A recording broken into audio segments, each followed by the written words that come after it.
This boy is a hero. A man fell down and a boy and presumably his sister came to the aid of the man. It wasn't until he returned home with blood on his legs from scraping them against the curb that the man's wife realized. By the time she realized what had happened and left, the two children had already left.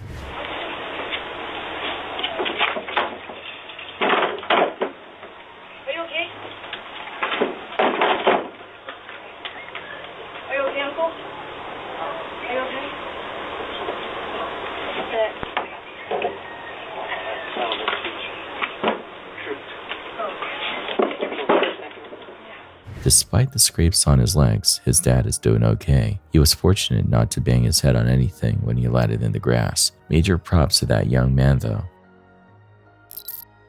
In this video, a girl is seen idly feeding turtles by the riverside next to a bridge's bottom. She throws food scraps into the water while observing the turtles' excited gathering. Take a look.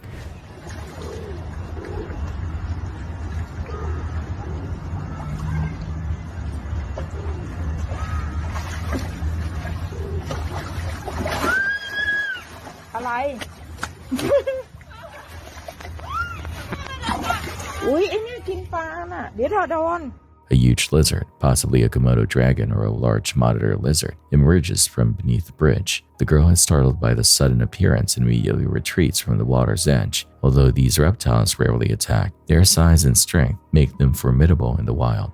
Large lizards, such as Komodo dragons, are opportunistic predators that can ambush prey with strong bites and sharp claws. When food is involved, even non-aggressive creatures can be unexpected.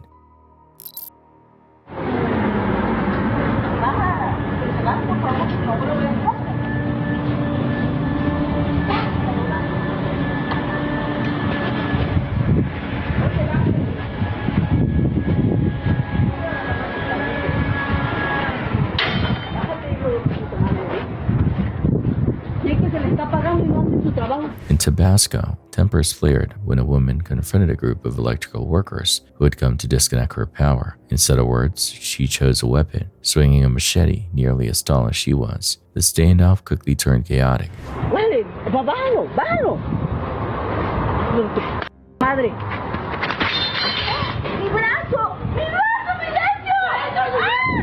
The woman, clearly enraged, noticed someone filming the scene. That's when she shifted her fury toward the camera, lunging forward and taking a swipe. But in a twist of instant karma, her aggression backfired. She lost her balance, toppled over, and dropped the weapon. It was a dangerous move gone wrong. She may not have been Zorro, but even a single swing could have caused serious harm. On June 18, 2025, an LPG leak caused a dangerous fire inside a home. Security footage shows a red gas cylinder lying on the kitchen floor, with gas leaking from its valve. A woman tried to close it, but couldn't stop the flow and left to find help.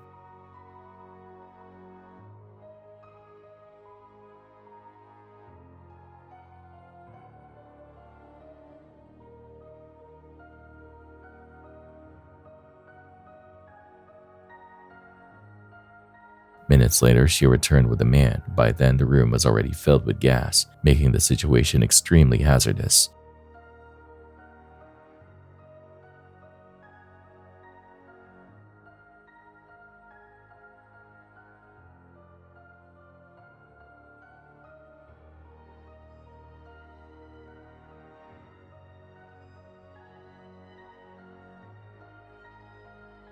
As they attempted to shut the valve, the gas suddenly ignited and flames quickly spread through the kitchen. Fortunately, the woman had kept the doors and windows open, which allowed much of the gas to vent and likely prevented the explosion from being even more devastating. While the exact location couldn't be confirmed, the original poster of the video claimed it took place in India, though no official media sources have verified this.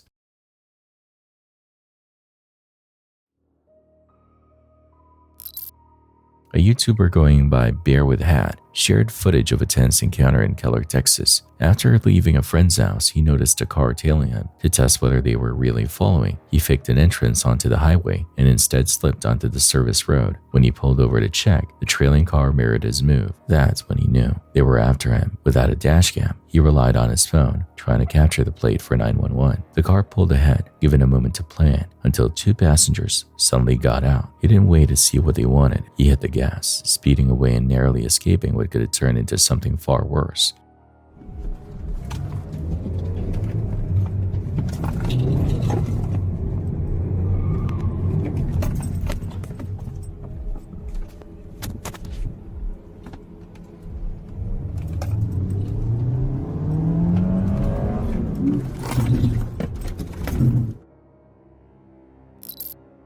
On April 13th, 2024, what began as a calm fishing trip quickly transformed into a nightmare. YouTuber Aiden Whited, better known as Whitey's Fishing, joined by his friends Jacob and Sam, expected nothing more than a quiet day outdoors, but the peaceful outing they envisioned soon unraveled into one of the most terrifying ordeals they'd ever faced.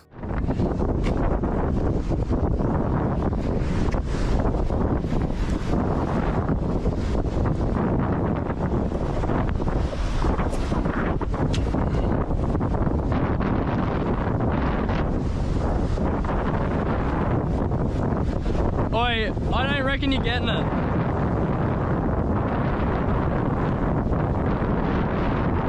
Oi, I'm putting on a what's it called? Oi, don't fuck! He's in the water, bro! Oi, Reed! While standing near the cliff's edge, Jacob suddenly slipped and was yanked down into the raging water below. In a single instant, their ordinary afternoon shattered into chaos. Both Aiden and Sam rushed to help, desperately trying to pull Jacob out. Oi, chuck us a pole. Oi, you just be on wave watch.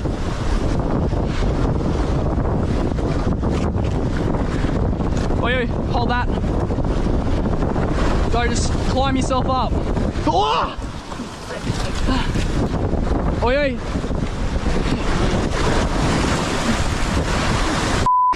Dude.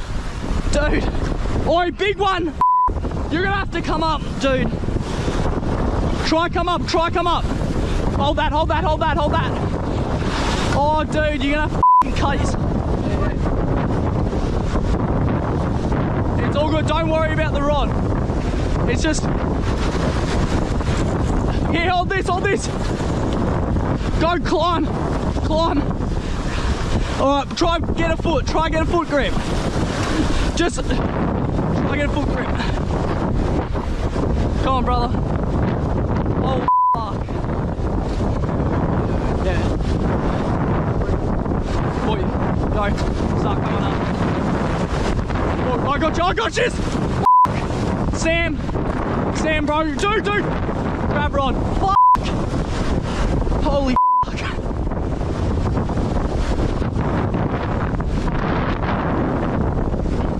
Starts.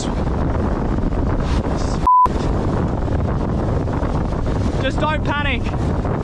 Oi. Just come this way.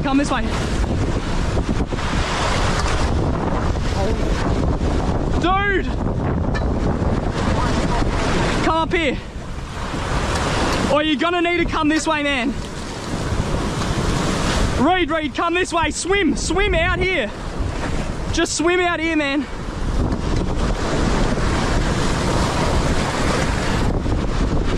Sam, get ready. Just swim up. I reckon just try climb the rocks. Here, you're up, yup. Go. Just start climbing, you gotta swim this way. Oi, just stay calm. Just stay calm, that's all you can do. Dude, fuck. Oi. Dude, no. Fuck, man. For a brief moment, it seemed they had succeeded. He managed to cling to the edge, struggling to pull himself up, but the river's current was far stronger than it looked. With a sudden surge, it tore Jacob free again, nearly dragging Sam down with him. Jacob flailed helplessly, fighting to keep his head above water as the force pulled him farther away, like the river itself was determined not to let go. Panic set in fast. Oh, big wave. Go, Grandma. Oh, no. Oh. Oi, just stay as calm as you can, man. Yeah, I know, it slips. Oi, I think this isn't a good idea. You just gotta try and grab the rocks.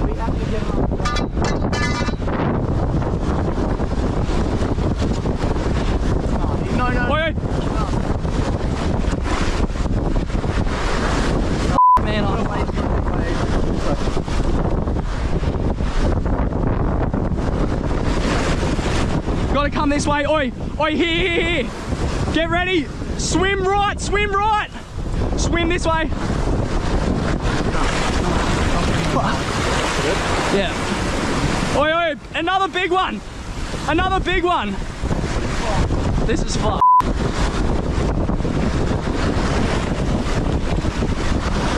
Fuck, man.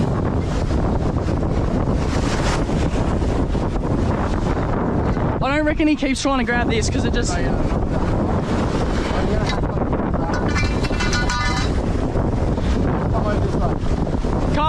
Come right. Don't panic. Give anything to like... I don't know. Rope. Oh, do you have it on you? Is it in your bag? Oh, we got rope. Just stay calm. Aiden tried to use a steel fishing rod to reach Jacob, but every attempt failed. Their shouts echoed across the water, urging Jacob to stay calm, but it was clear they were losing this fight. That's when Sam remembered the rope he had packed that morning, a last-minute decision that was about to become the difference between life and death. Can't swim in. He's too exhausted.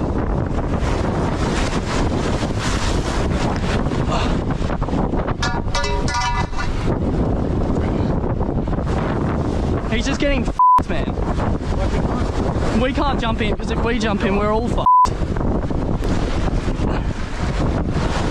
Go grab it. Go back. Huh? Go back.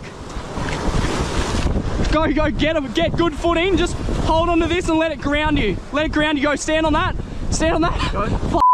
Oi, dude. Just go stand. Have a quick, have a climb.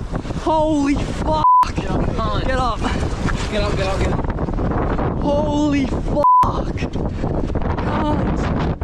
The two friends hurled the rope into the current and pulled with every ounce of strength left in them. It was a brutal tug-of-war with the water, but inch by inch, they dragged Jacob back to safety. When he finally collapsed on the rocks, exhausted and barely breathing, the three could hardly process what had just happened. Shaken, cut, and bruised, the friends sat in silence. The adrenaline faded, leaving only the heavy realization how close they came to tragedy. It was fucking scary, cunt. The thing is, my legs don't even hurt or anything. It's just adrenaline.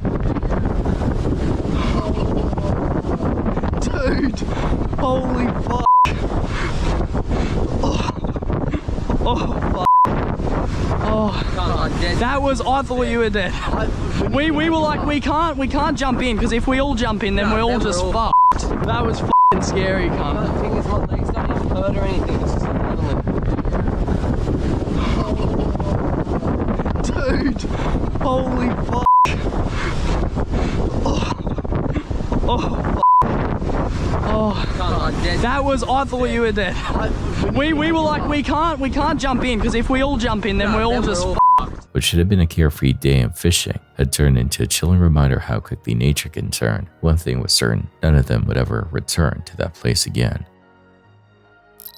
Back in 2004, a strange post appeared on an old message board. Someone claimed they'd stumbled across a website called SHOUTOut.com, and what it showed was something straight out of a nightmare. According to the post, the site streamed live images from inside a coffin.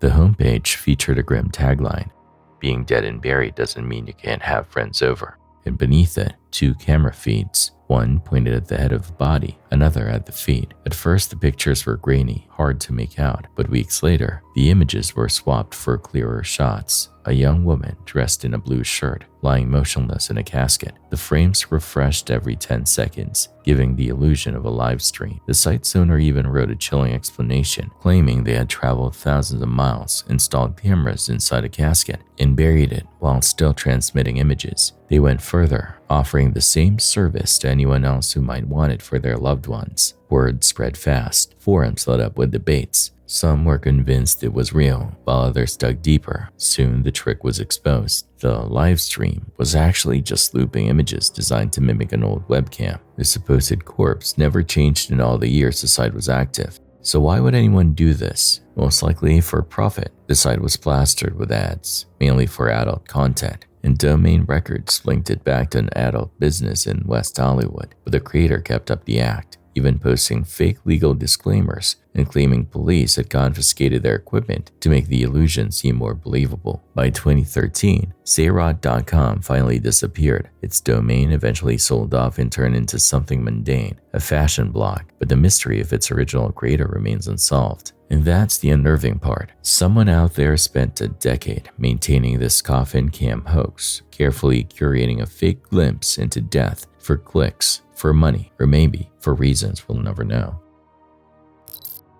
Uploaded to YouTube by Paranormal Videos, this strange clip has been unsettling viewers, and for good reason. At first, nothing seems unusual. The camera is fixed on a rabbit darting around the yard, and then a young girl steps out of the house into the night. But that's when something inexplicable happens. Out of the darkness, an apparition appears, if you can even call it that. Two legs dressed in white trousers jog casually down the street, with no body attached, no torso, no head, just disembodied legs, moving as if nothing were out of place.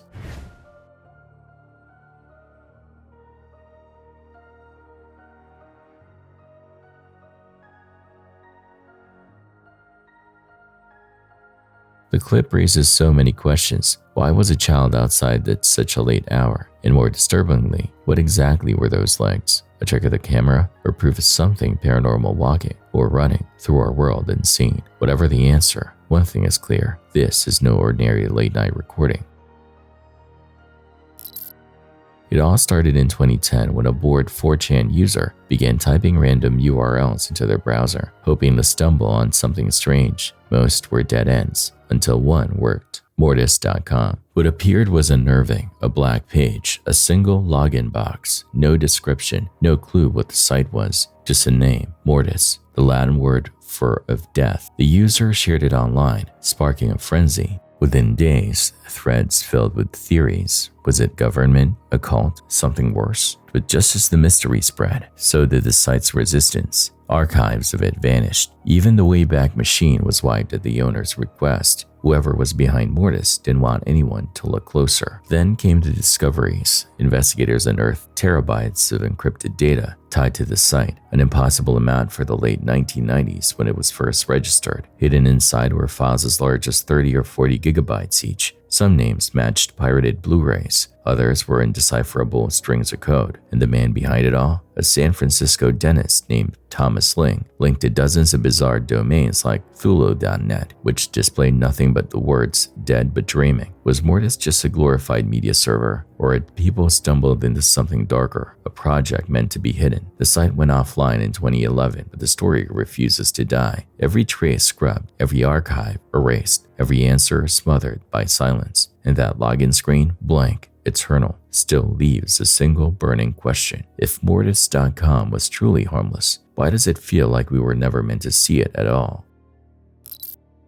On May 31st, 2025, panic broke out just 15 minutes into a China Southern flight when thick smoke suddenly began pouring from an overhead bin. Passengers could be heard coughing and shouting as crew rushed to open the compartment. Inside, a power bank and camera battery were splitting sparks, threatening to ignite something far worse.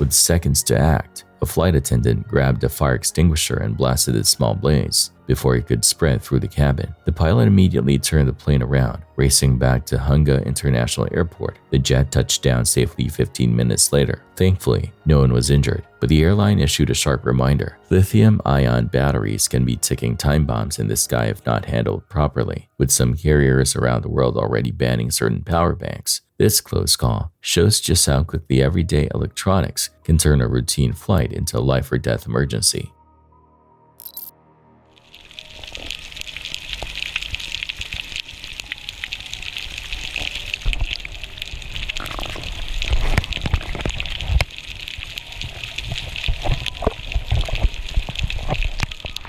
Johan Potgier, a seasoned spear fisherman, entered the waters of Cape Town, expecting nothing more than a routine dive. The sea was calm, the silence broken only by the sound of his own breath. But beneath the stillness, something stirred, something that turned his ordinary descent into the stuff of nightmares. From the blue void, a great white shark appeared, moving with ghost-like precision. Johan, clutching only his gear, aimed it toward the massive predator. The shark shifted its fin downward, a universal sign of aggression, locking its cold, unblinking eyes on him. The next move was a test to survival.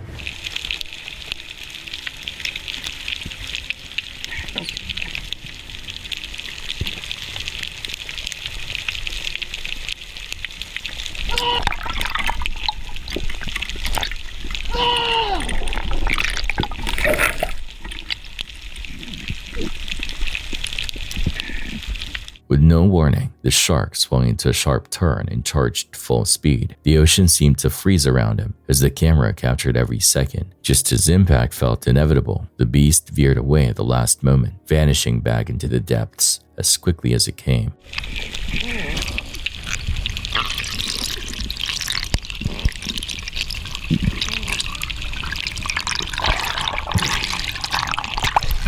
White!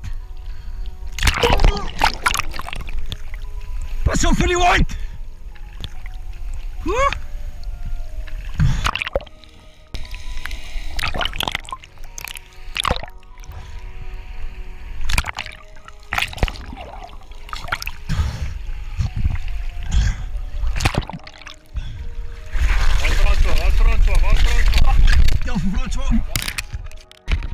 Spijt dit om je gezien uit mijn amper geëet.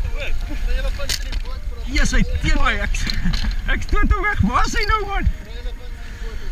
Shaken but alive, Johan surfaced with his heart still racing. The footage remains, a chilling reminder of how fragile dominance is in the ocean. 1 second, peace. The next, panic. Because when you're face to face with nature's deadliest hunter, survival comes down to moments.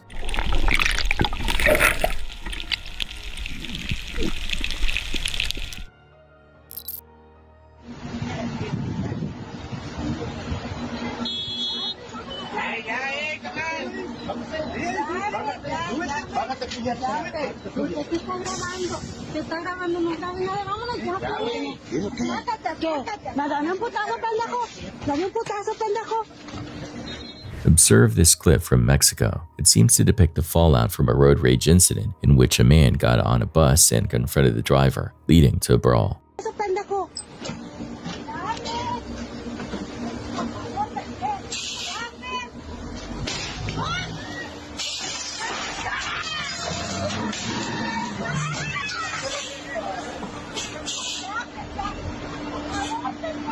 In an effort to get to the terrified driver, the man breaks out the bus window a short while later by retrieving a huge machete from his truck. Fortunately, no one is harmed because the man managed to pull away.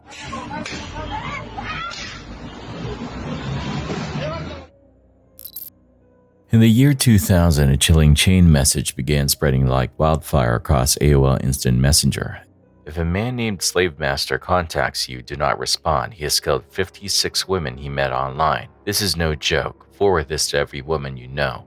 At first glance, it sounded like another urban legend, one of those digital campfire stories meant to spook teenagers. But this one was different because it was true. Slave Master was not fiction. He was a man named John Edward Robinson, later called the internet's very first serial killer. Using online chat rooms, Robinson lured women with promises of love, money, and a better life. Instead, what awaited them was unthinkable. One of his earliest online victims was Sheila Faith and her disabled daughter Debbie. Robinson promised them financial support and medical help if they moved to Kansas City. They agreed and were never seen alive again. Then came Isabella Luica, a 21-year-old immigrant who thought she'd found love with Robinson. He even staged a sham marriage before she too vanished without a trace. His third internet target, Suzette Troughton, nearly broke the cycle. She left Robinson's name and number with her mother before moving to Kansas City. Soon after, her mother received strange typed letters far too polished to be her daughter's writing. When she called Robinson directly, he brushed her off, claiming Suzette had stolen from him and fled. But police were already watching him closely. And then came the breakthrough. A would-be victim reported Robinson, and investigators finally had enough to search his property. What they found was beyond anything they imagined. Inside storage lockers and barrels scattered across his land were the rotting remains of multiple women, some of whom had been missing since the 1980s. His crimes went back decades, long before he ever signed into AOL as slave master. Robinson was ultimately convicted in 2003, sentenced to multiple life terms and a death sentence. But even now, the true scope of his crimes remains uncertain. Authorities fear there may be more victims, women whose names and stories have been erased, their families still waiting for answers. And that infamous warning, once passed off as an urban legend, suddenly feels prophetic. If Slave Master contacts you, don't answer.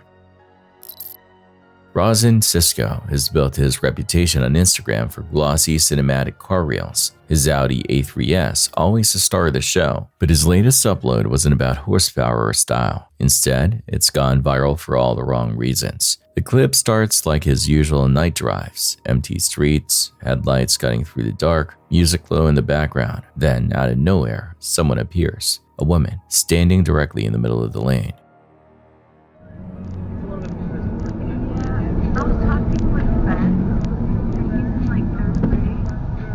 No.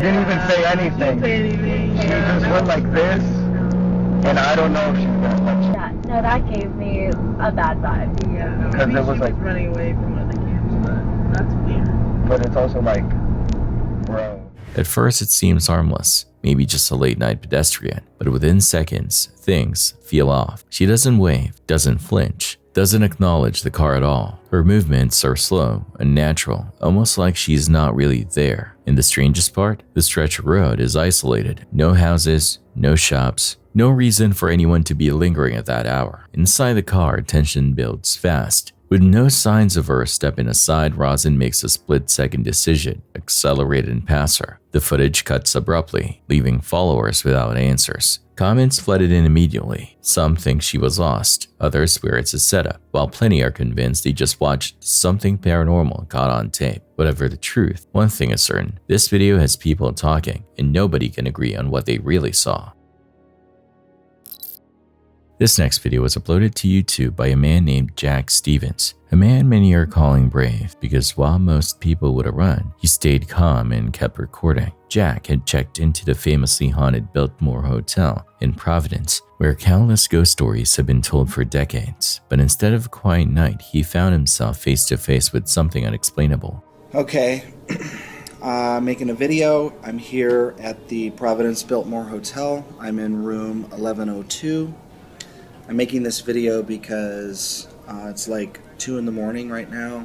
Just been sitting here watching TV, and the door to my bathroom in this room has slammed 2 or 3 times in the last half an hour. So I don't know why it's doing that, but according to Jack, the doors in his room were opening and closing on their own, as though some unseen force was playing with him. Stranger still, he claimed the phenomenon repeated every 7 minutes. So, to prove it, he set up his camera. Sure enough, right on cue, the door slammed shut with a force far beyond what any breeze could produce. if it happens again, then I'm going to catch it on video.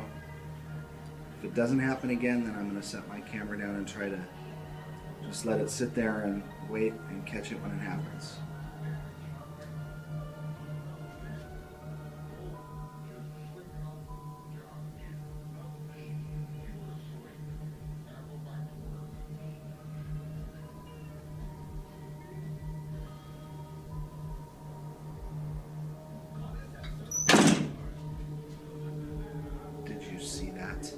Now, most people would have bolted from that room without a second thought, but Jack did the opposite. He leaned in closer, walking toward the door, trying to uncover what could possibly be behind the disturbance. He searched, but there was nothing. No draft, no tricks, just silence. I cannot believe I got that. There is nobody in this room except for me.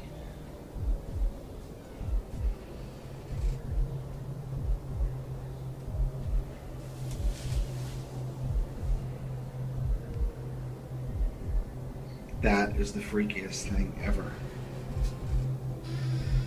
There's nobody back here, right?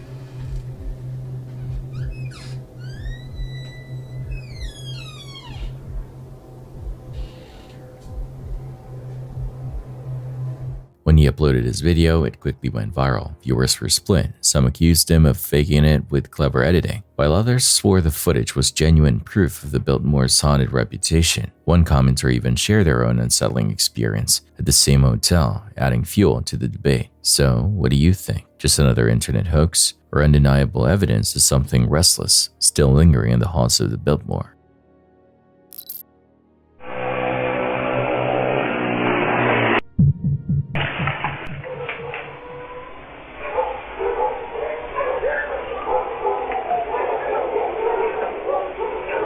On May 23, 2025, a motorcyclist speeding along a highway in southern Peru lost control and crashed into the back of a parked cargo truck. National police quickly cordoned off the area and rushed him to a nearby hospital. So far, there has been no official confirmation on whether he survived, though local outlets and social media posts suggest he may have died from his injuries. Authorities opened a formal investigation, pulling security footage and gathering witness statements. But as of now, no new updates have been reported.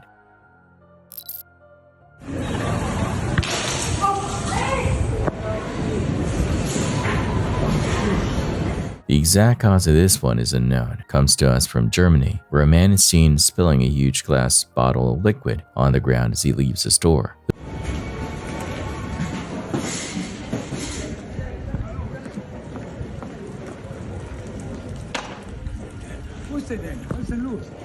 The man is seen flinging more arbitrary objects into the path as the cameraman follows him. The odd thing is that he approaches the police car directly, leaps on the windshield, and destroys it.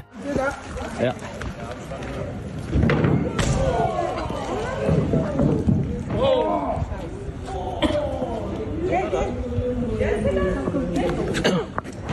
He then proceeds to the nearby van and repeats the action. Ey, ich hab informiert.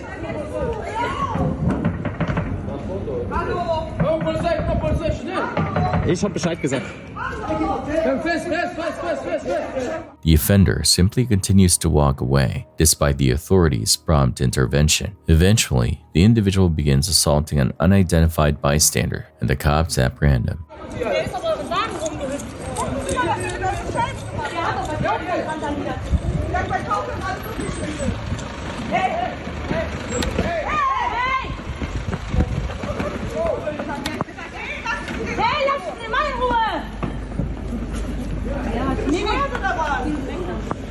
Der ist von der NVR abgehauen, glaube ich. Der ist von der NVR abgehauen. In March of 2004, American journalist Suzanne Lindau was arrested by the FBI on suspicion of spying for Iraq. While the case itself didn't lead anywhere conclusive, it revived a peculiar internet rabbit hole that had been lurking in obscurity for nearly a decade. The story begins on August 5, 1996, when Usenet, an early forum system before Reddit and message boards, was suddenly flooded with tens of thousands of posts. At first, they resembled typical spam, but on closer inspection, the content wasn't advertising anything. Instead, the paragraphs were a nonsense string of words, arranged like text but with no discernible meaning. Years later, a user calling themselves Lazarus666 uncovered one of these posts and noticed it was connected to an email under the name Susan Lindau. They speculated these weren't random at all, but encoded messages, perhaps linked to espionage. The theory stuck, but it also had glaring flaws. If they were covert communications, why would someone use their real name? And despite decades of analysis, no pattern or cipher has ever been discovered in the text. The surviving fragments became known as the Moravian Parallax Denegrit posts, named after the subject line on one example. This only deepened the mystery. Some thought it might connect to the Moravian process, a mathematical model used for predictive text, possibly hinting that these were experiments with an early text generator. But the gibberish output didn't even match what primitive bots in the 90s were capable of. Other theories were darker, perhaps a digital cousin in a number of stations, those eerie Cold War radio broadcasts used by spies, or maybe an early attempt to probe Usenet's filters and see what could slip through undetected. The most grounded explanation is also the simplest: spam. Almost all of the posts targeted Christian discussion groups, suggesting it may have been little more than a coordinated troll, disguising repeated nonsense with varied wording to avoid filters. And yet, the rabbit hole doesn't close so easily. Many of the original threads have disappeared. Even archives of the posts have been wiped at the request of the site's original owner, which raises a final unsettling thought. If the Moravian posts really were meaningless, then why erase them so thoroughly? It was the middle of Ramadan, around 4 a.m. when TikTok user Daniel MYUU stepped into the kitchen to prepare suhoor. Nothing seemed unusual until just 2 minutes later, when he left the room and his Nest doorbell sent a chilling notification. Someone was at the kitchen door. The footage reveals a man standing there, but this wasn't any ordinary trespasser. His words were scattered, disturbing, and laced with threats. In a voice that sent shivers down the spine, he demanded to be let in. Let me in forever, Nick. I'm the real one. I'm the real Uncle Dougie who gave Power Rangers a Polyniner. I mean forever, bitch, I'll kill you. Let me in forever, bitch, I'll kill you. I'll show you my face, my divinity, and you'll never know who I am. You'll never know who I am if I show you my divine being. I'll show you my divine face if you let me in. I'll show you my divine face if you let me in. I'll show you my divine face if you let me in. Nick, let me in forever. At first it sounded like gibberish, but soon the rambling turned darker. He made racist remarks, muttered nonsense about men in black killing first, and repeated one line over and over. Men in black always kill you first. Men in black always kill you first, bitch. I'll kill that fox forever if you come out. I'll kill that fox forever if you come out. I'll kill that fox forever if you come out. You hear me, bitch? I'll kill you forever. I'll kill you forever. Girl, you get this. Show your dick right, sweetheart. Sweetheart, I'll kill you forever if you come out. I'll kill you forever if you come out. I'll kill you forever. I'll kill you forever. I'll kill you forever. I'll kill you forever. The family inside didn't waste time. They called the police, but even as sirens approached, the man wasn't done. He circled the house, ranting louder, before attempting to leave on the homeowner's daughter's bicycle. That escape didn't last long. Officers caught him only halfway down the driveway, but even with him gone, the horror lingered. Police later revealed the intruder had walked all the way from Massachusetts to Connecticut, a journey that took more than a day, just to end up at Daniel's door. And perhaps the most unsettling part, even after his arrest, Daniel admits the incident still haunts him, a stranger demanding to be let inside, claiming to show his divine face, threatening to kill, and somehow managing to find his way to their very doorstep. So here's the question: was this just the rambling of a disturbed man, or something more sinister at play that night? June 5th, 2022, Durban, South Africa. What began as an ordinary night of competition turned into one of the most shocking tragedies in modern boxing. In the ring was 24-year-old Simiso Buthelezi, a quiet, disciplined fighter with an undefeated record of 4 wins, no losses, and 2 knockouts since his debut in 2019. That night, he was battling for the vacant WBF African lightweight title against Sifeseli Mnguni. For 9 rounds, the match was tense and competitive. As the 10th round opened, Buthelezi landed a clean flurry of punches, sending Mnguni tumbling through the ropes.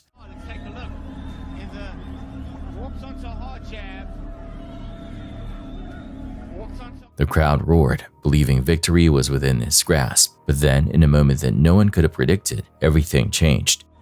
And then he turns.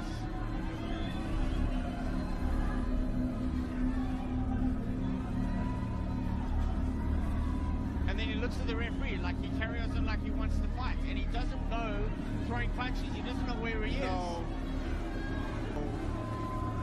This happened probably almost 20 years ago between Okila Mleife and there we go. Buthelezi having... Yeah, look at his body reaction now, how he responds. He's looking, he turns, and then all of a sudden, inexplicably, turns and and he chases the referee. He thinks the referee is the opponent. And look, the referee's still signaling punches. And here's a good call by the referee. The referee did the right thing, and he protected the fighter. Whoa.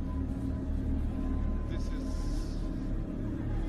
Buthelezi suddenly turned away from his opponent. His fists lashed out, but not at Mooney. Instead, he threw punches into an empty corner of the ring, fighting something no one else could see. The crowd fell silent, confusion turning to dread. Referee Elroy Marshall quickly intervened, waving in the medical team as Buthelezi collapsed, his body crumbling to the canvas. Within minutes, he was rushed to King Edward VIII's hospital, where doctors discovered severe brain bleeding and placed him in a medically induced coma. 2 days later, on June 7th, Simiso Buthelezi was gone. The official record lists the bout as a technical knockout win for Mooney, but the victory was hollow, overshadowed by the haunting questions that followed. How could a young, seemingly healthy athlete collapse so suddenly? His trainer insisted there were no warning signs, no headaches, no injuries, no indication of danger. For many, that uncertainty was the most terrifying part. Experts put forth theories. Some believed it was the cumulative toll of head trauma and visible injuries building quietly over time until one final blow caused a fatal brain bleed. Others pointed to dehydration and drastic weight cutting, which can strip the brain of its protective fluid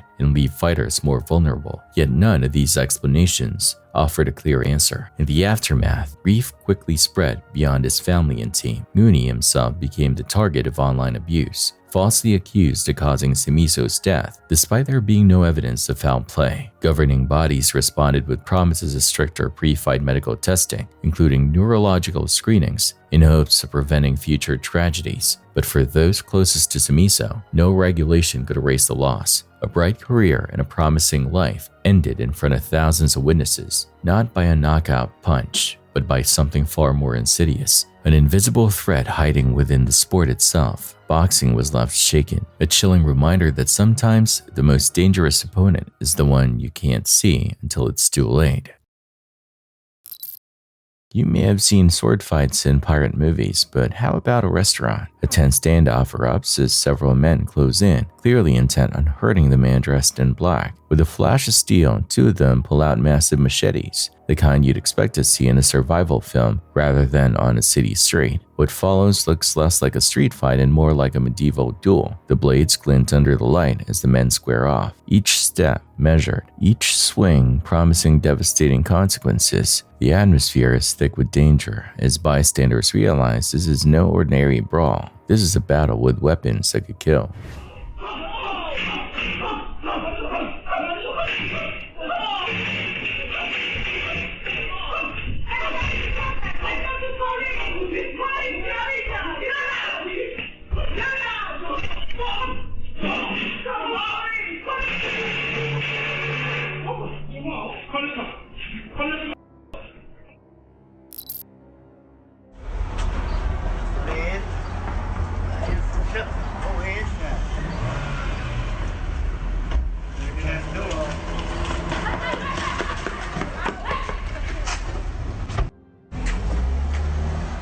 Since a random bystander shot it, we must piece it together from the middle. It appears that these two were having a disagreement when things rapidly became heated. The attacker must flee to avoid getting knocked over as the vehicle starts to back up with the door open.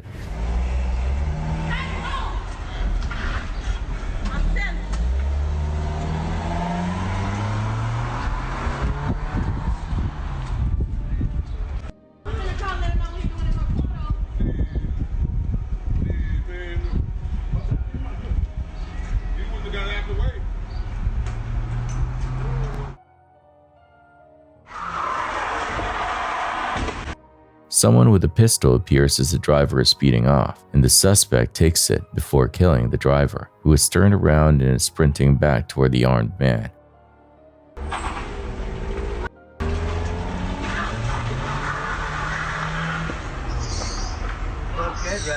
When it's all over, the two individuals involved part ways, no matter how insane it becomes. This next video comes from Marvin Carwas, who shared it on his YouTube channel after capturing something chilling on his Xbox One. For weeks, Marvin had been noticing strange disturbances in his home, but this night, he finally hit record. The footage begins with one of his niece's toys suddenly powering on by itself, flickering and making noises even though no one touched it.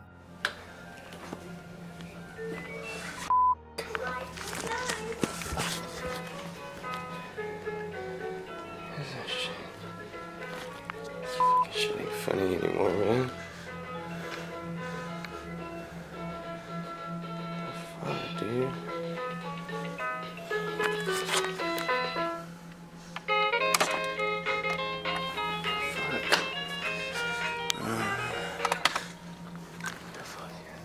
Trying to brush it off, Marvin shut the toy down and began walking through the house to see if anything else felt off. But on his way back to the sitting room, the ceiling lights began swaying violently, creaking back and forth as though some invisible force was shaking the room.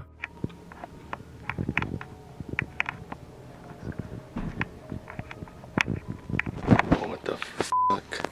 Oh, shit.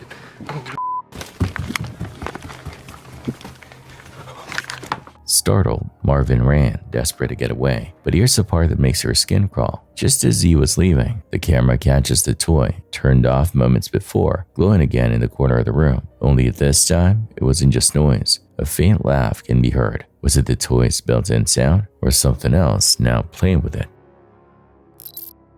April 20th, 2010, the FV Northern Belle, a 75-foot fishing vessel built back in 1979, set out on what should have been a routine voyage from Seattle to Dillingham, Alaska. On board were 4 souls: Captain Robert Royer, aged 54, Nicole Esau, 36, Todd Nivella, 48, and Robert Jack, 52. Royer, a seasoned mariner, had already voiced concerns about the heavy load pressing the vessel low in the water. Hoping to avoid the brutal seas, he steered a safer course through the inside passage. But as the boat crossed the Gulf of Alaska, about 50 miles out of Montague Island, the ocean made its own decision.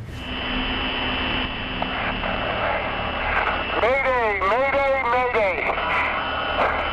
This is the Northern Belle. We are at 59 degrees, 10 minutes north, 146, 47 degrees west. This is the Northern Belle. Mayday, mayday. Roger, I understand the vessel name is Northern Belle. Break.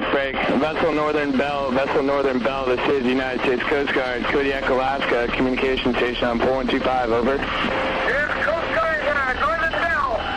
Go ahead. Vessel Northern Belle, this is ComState Kodiak, request to know if you are in need of assistance, over. Absolutely, we are going down. Vessel Northern Belle, this is ComState Kodiak. Roger, understand you are going down, request to know persons on board, over. We have 4 persons on board. We're getting in a life raft here. We're going down. Vessel Northern Belle, this is ComState Kodiak, request you say again the persons on board, over. The Northern Belle suddenly listed hard to starboard. At the helm, Robert Jack noticed the bow lift unnaturally, while the stern sank deeper into the waves. Within minutes, the crew realized the ship was doomed. Investigators would later determine the vessel was dangerously overloaded, but in that moment, all anyone knew was that they had less than 3 minutes before it capsized. The crew managed to scramble into survival suits. Royer rushed to the wheelhouse, desperately trying to trigger the emergency beacon, but it had failed. With time slipping away, he resorted to the radio. His mayday gave their position, described the vessel, and confirmed the crew was abandoning ship, and then his voice cut off mid-sentence. That was the last anyone heard from the Northern Belle. The crew tried to launch their life raft, but in the chaos it drifted out of reach. With no other choice, they plunged into the 40-degree waters. Royer attempted to follow, but in the chaos he was struck in the head, likely by falling equipment, and vanished beneath the sea. For more than 3 hours, Jack, Esau, and Novella clung to life in the freezing Gulf, their bodies shutting down as hypothermia set in. At 6:40 p.m., a Coast Guard C-130 spotted them, dropping life rafts and guiding a rescue helicopter to pull them from the water. People aboard. That is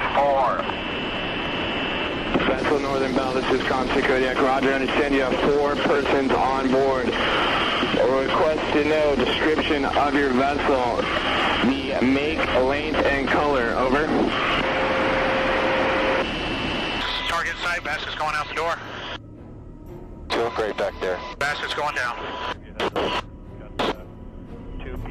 Hold. Hold it. Baskett's in. Oh shit, the wave dropped out. Easy forward. All right. Forward left 10. Roger. Coming. It's gonna drop out again here. Hold. Hold it.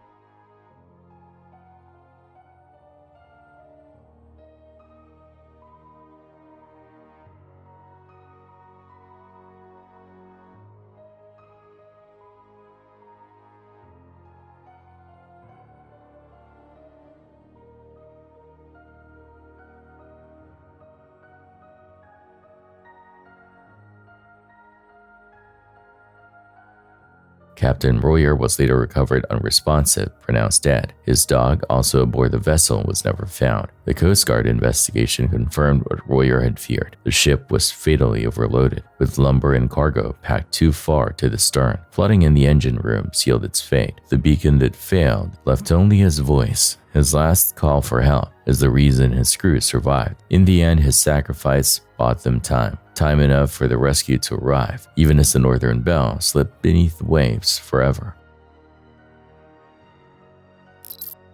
February 5th, 2024. University of Toledo police respond to disturbing reports inside a campus restroom. Several young women claim a man has been following them. One of them says he even crept into the bathroom, turned off the lights, and slid something under her stall door. What the officers uncover is one of the most unsettling cases of predatory behavior caught on campus body cam. The victim recalls being alone in the stall when the lights suddenly went out. She could hear him pacing back and forth, testing the door and peering through the cracks. Then came the final act, an object shoved under the door. When she looked closer, it wasn't trash, it was a condom. Let me see the picture to begin with. I'm curious. I think I have a better one than you. Yeah, she has a better picture of him, but I have a picture of him. We have cameras in. Oh, Jesus. Yeah. He stuck his cell phone under the stall? That's a condom.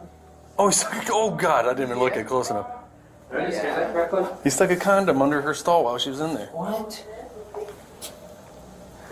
Which bathroom is this in? It's like the main one up front. one in the corner. Yeah. It's like right when you walk in the front doors, it's to the left down the hall.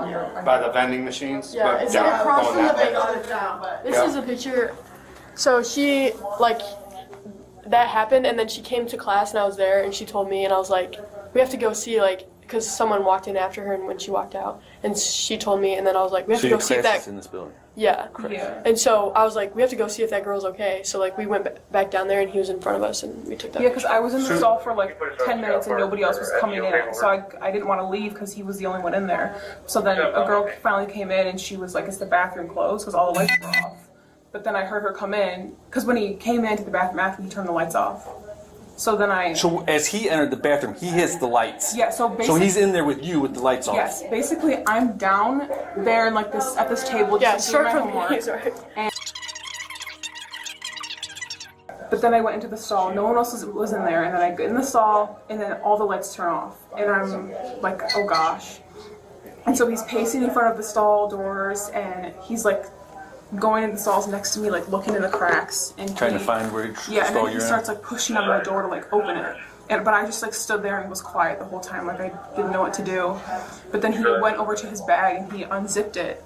And then that's when he came back and put the condom under my door. Did the lights just come on because they're motion detected? How did the lights kick back on? He shut them off. Oh, so that light's from your flash on your camera. Oh no, there's like, I guess, different sets. So he turned, there's like one room, like the front room of the bathroom. And Soon after, police find a man matching the description. 30-year-old Adam claims he was just walking around reading books, but the witnesses say otherwise. The photos, they don't lie. Well, we're gonna find out what's going on. Stand up for me. I don't know, so I ain't gonna do nothing to her. Well, what's going on? For me. What brings you out So here? you could detain you for a minute. Okay. Well, that's what we're gonna find out. Yep, we're detaining you. Yep, you're being detained, okay? Yeah, that's what I did, though. I ain't even do nothing, though. Well, we're detaining you. We're going to explain. What? What's going on? What are you doing here? I just was walking around reading books in the school area, though. The school and gymnasium area. Okay. You following women around? No, I asked somebody they had cash. I've been sitting right here the whole time. We've gotten a few calls on you in the last 10 minutes that you're harassing people Man, and you're scaring them. Cuffs just tight on my fucking arm, man. Relax.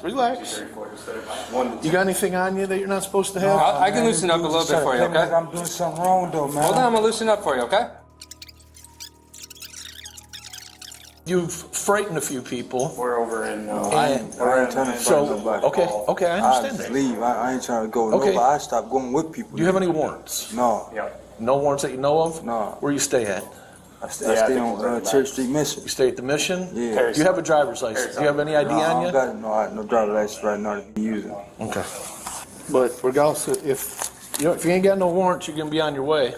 Check to see if I had warrants. I ain't got no warrants. Well, we're checking. We spelled your name wrong. But here's the catch. Charges only stick if the victims agree to testify. Without them, this creep walks free. For the victim, the image of those lights cutting out, the footsteps echoing in the dark, and that condom sliding across the floor will never fade. It depends on what you want to do now. If you're willing to, we could easily charge this guy, but we're going to need you to be our victim and show up to a court appearance. Oh God. And also, I would need you to make a written statement for me. Just because if we arrest this guy, your story on paper would be great for going forward with trial and prosecuting this guy. Because clearly what he did is illegal. It's a crime. He can't be following girls into the bathroom. And as you as my victim, I know some victims, they're hesitant, I don't know, they don't want to deal with the court proceedings following a crime that has taken place. But it's completely up to you, but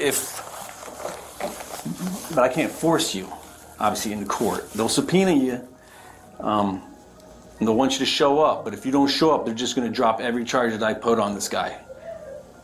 But it's completely up to you. I mean, do you want to come back to our post and make this statement? But yeah, I would just like to get your statement so we can, at the very least, get a report on this guy going. You know, at the very least. All right? Cool.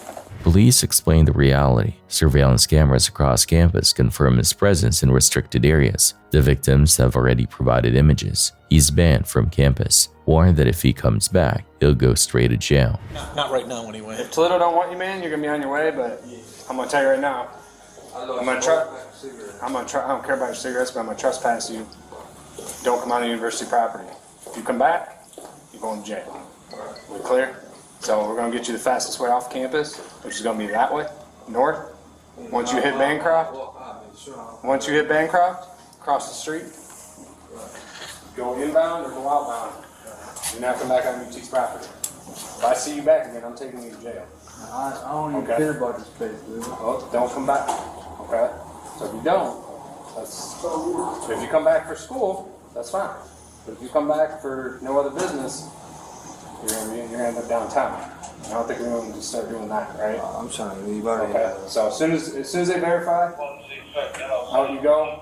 If they want you, then you're gonna have to go down to the jail and deal with that Toledo warrant. Okay. So it's up to Toledo right now. I ain't got no warrant. They said you have a larceny warrant, but they're verifying it. For larceny. So they're verifying it with Toledo. There's lots of cameras over there. As soon as we get back, we're going to check. So we're going to know if you're over there or not. No, I ain't going. I didn't have to follow nobody, and nobody had to follow me. I ain't got to follow nobody. There's more cameras on UT than there is Fort Knox. So we're going to know if it was you. Somebody started getting mad at these motherfuckers. I walked past her. Hold on. And I went to walk straight out the door, though. You just said you weren't there. Same boots, same shirt. I walked straight past her. I know, but this is inside Rocket Hall, man. And I just told you the female was spot up, so I stood at the.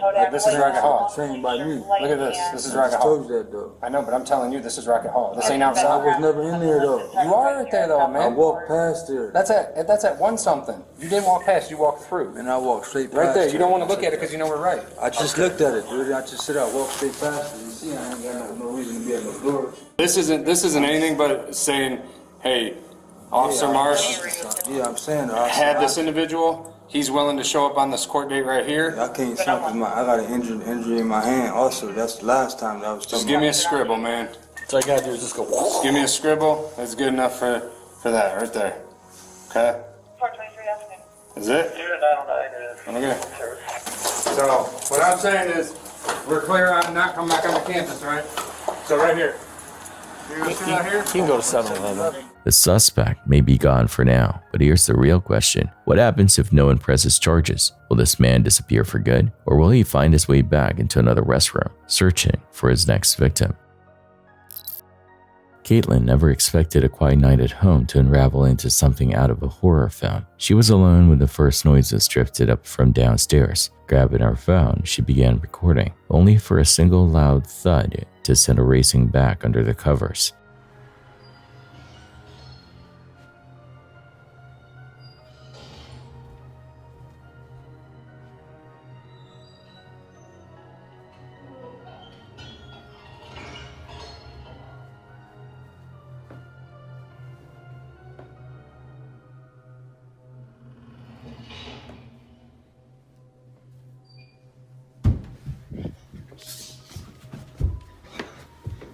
Oh my god.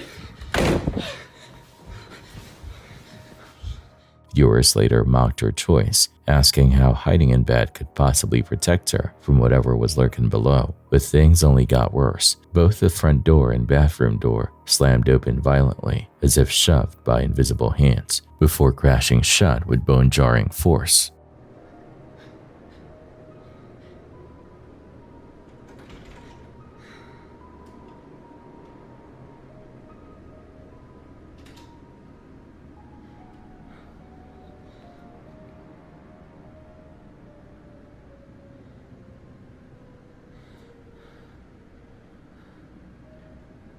Then came the footsteps, slow, heavy, deliberate, climbing closer and closer toward her room.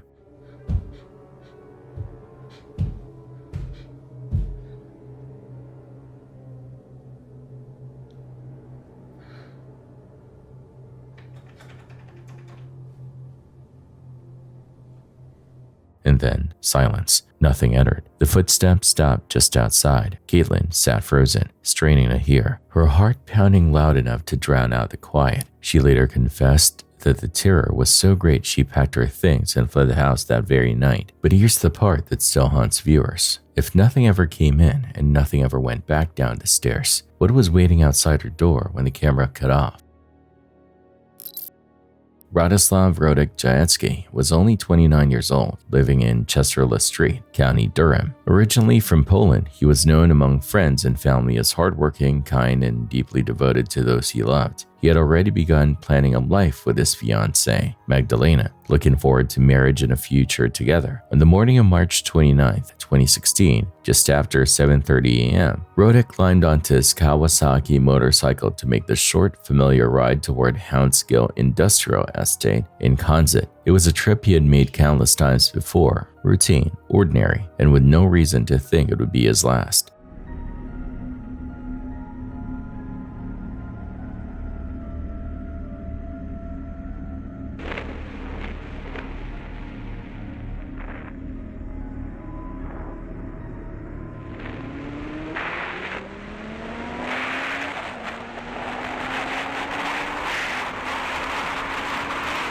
His helmet camera captured the ride in striking detail. Each junction, each intersection, he slowed, scanned, and only continued once it was safe. Every motion showed the caution of a rider who understood the risks of the road. But as the footage rolled on, documenting nothing more than the rhythm of a careful morning commute, something sudden and unexpected came into view, something that even his vigilance could not stop.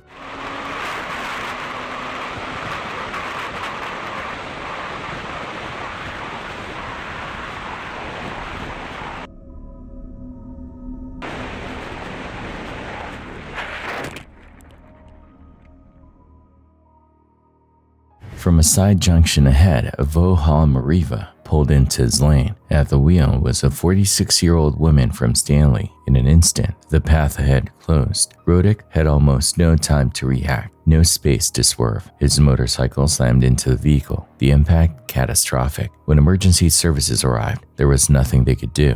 Roddick was pronounced dead at the scene. Investigators later described it as a textbook case of a failure to yield, a driver pulling out without properly checking for oncoming traffic. The road was clear, the view unobstructed, yet the car had moved directly into the motorcyclist's path. The driver was arrested and charged with causing death by careless driving. In court, she admitted guilt and received a sentence of 18 months disqualification from driving and 200 hours of unpaid community service. For many, including Roddick's devastated family, it felt like an unbearably small punishment for a mistake that had ended a young man's life. Magdalena, his fiancée, spoke after his death, struggling to put into words the depth of her loss. Her message was simple but powerful. Look twice before pulling out. One extra moment of attention, she said, can save someone else's life. Roddick's story has since become a painful reminder how quickly carelessness on the road can take away a future filled with love, plans, and promise, leaving only grief where there should have been years of happiness ahead.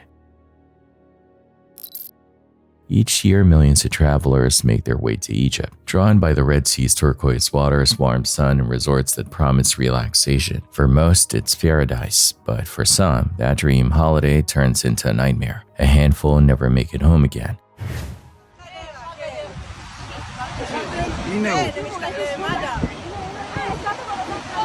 עם כריש. מישהו יודע להציל אותו? הוא נראה לי הוא עזב אותו. תקשיבי גברת. וואו, וואו, הוא עם הכריש, הוא רב איתו. הוא מתכסח איתו. וואו. הם אוכלים אותו. זה... הוא אכל אותו. מה איתו? הוא אכל את הבן אדם. אין לי מה לעשות אחי. הוא עדיין רב איתו, הוא עדיין רב איתו.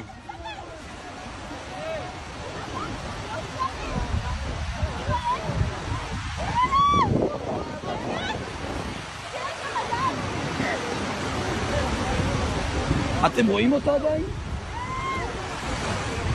הנה, הוא עדיין שם, הוא עדיין שם, וואו, וואו, וואו, אף אחד לא מעיז, הנה, הנה!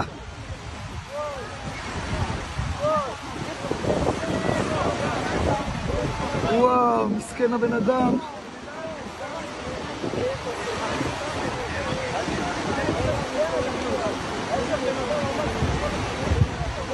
אתם עדיין רואים את הבן אדם? תבואו זריז, נו. עכשיו לא רואים את הבן אדם כבר. לא רואים את הבן אדם. זה נראה לי אבוד.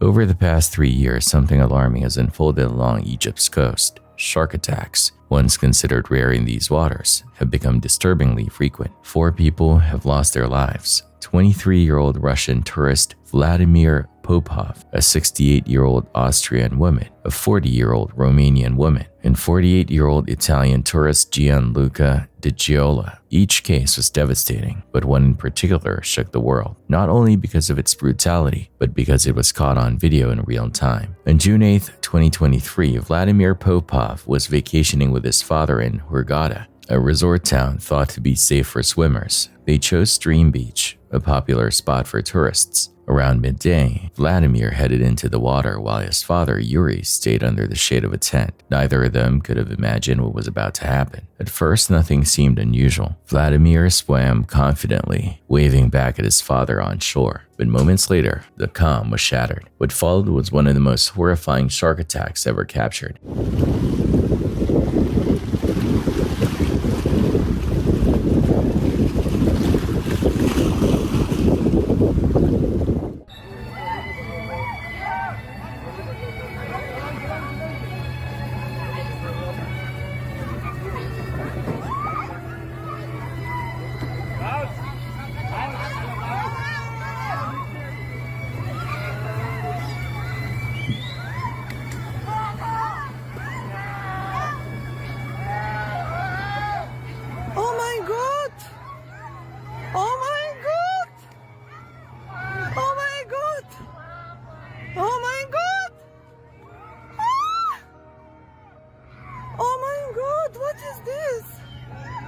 Oh my God! Oh my God! Oh my God! Oh my God! Witnesses heard Vladimir screaming for his father as a tiger shark circled and struck. Helpless on shore, Yuri could only watch as the water turned deadly. Within seconds, the young man was gone. The footage spread across social media within hours, shocking viewers worldwide. Authorities later captured and examined the shark believed to be responsible. What they discovered was strange. It was deformed, its dorsal fin and tail misshapen. Experts speculated that these abnormalities made it less capable of hunting in the open sea. Combined with dwindling food sources from overfishing, the predator may have been pushed closer to shore, where unsuspecting swimmers became its easiest prey. That day, Vladimir Popov was its victim, a young man full of life, taken in an instant before the eyes of his father. The tragedy left not just a grieving family, but a haunting reminder. Even in places we consider safe, danger can surface without warning. What happened off the coast of Hurghada is proof that the sea hides risks we rarely think about, risks that only reveal themselves when it's already too late. But our next clip is even more disturbing than that. Eventually break free.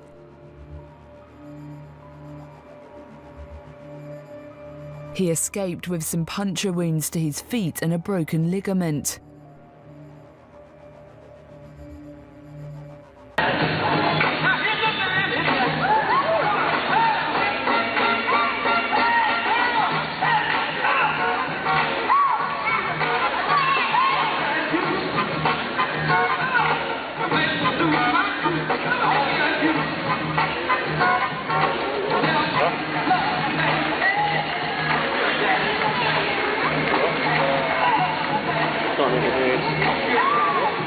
Not in a good mood.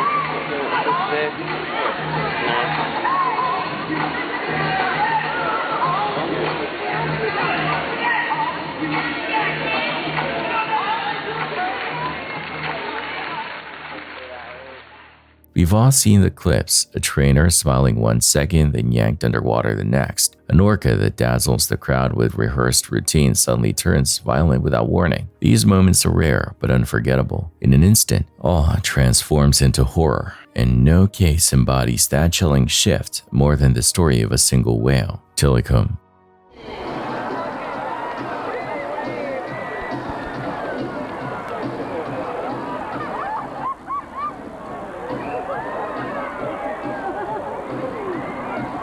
Born in the frigid waters off Iceland, Tilikum should have lived his life in a tight-knit pod, as orcas do in the wild. Instead, at just 2 years old, he was torn from his family during a brutal capture. From then on, his world was tanks, fences, and concrete. In 1991, he was confined at Sea Land of the Pacific in British Columbia, a cramped and outdated facility. Within months, that park closed its doors, but Tilikum wasn't released. He was sold to SeaWorld Orlando. There, his role shifted from performer to moneymaker. Over the years, he fathered more than 20 calves, his genes spreading through SeaWorld's captive population. But while his offspring starred in shows, Tilikum himself was increasingly sidelined. After his involvement in the death of trainer Kelty Byrne, direct water interaction with him was banned. He spent most days alone in a back tank, isolated, restless, and cut off from the life he was built for. Then, in July 1999, staff arrived to a shocking sight. Floating lifeless across his back was 27-year-old Daniel Dukes, a man who had hidden in the park overnight and slipped into Tilikum's pool. Whether it was curiosity, delusion, or a tragic miscalculation that brought Dukes into the water, no one knows. SeaWorld dismissed it as trespassing. Tilikum carried no blame, and the shows went on. But the warning signs grew harder to ignore.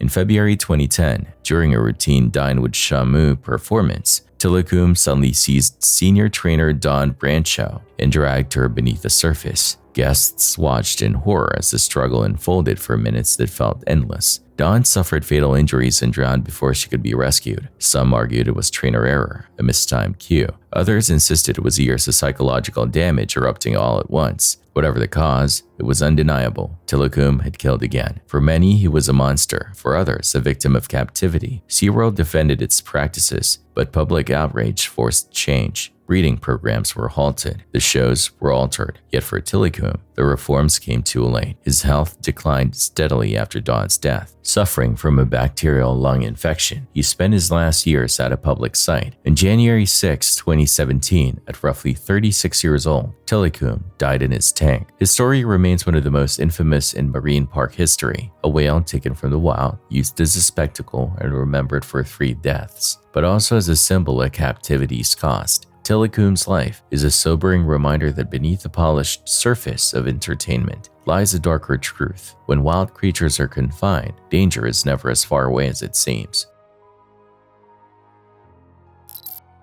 Thank you. Yeah, here, let's record this. I don't care. Yeah. I know you don't care. Good. Yeah. Hey. I think you're really cool, huh? What? You think you're really cool, huh? Cool? Destroying people's memories. Nothing cool. This is about, see this shit that you got down here? Prepare for it. Prepare for it. Prepare for it. Prepare for it.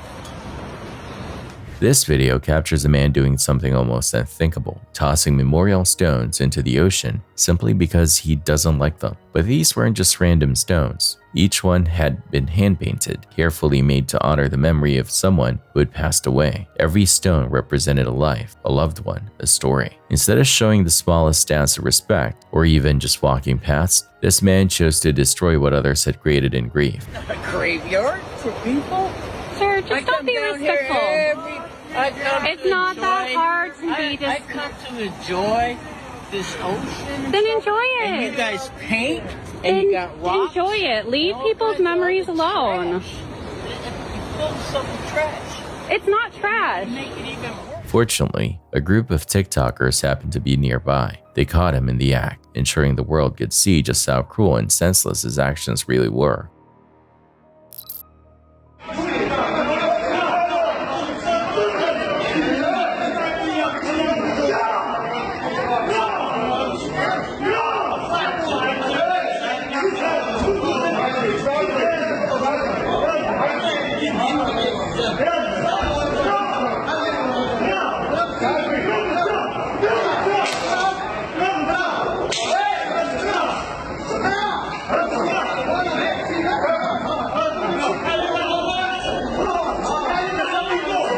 You can witness 2 men using swords and knives to fight in an alley, expressing their rage in the traditional manner. Although Barcelona, Spain is a well-known tourist destination, it is improbable that the tourists came to witness 2 random men fighting like they were in a West Side Story scenario. As the 2 men continue to threaten one another, the tension truly increases. In addition, how recently have you witnessed nunchucks being utilized in a street fight?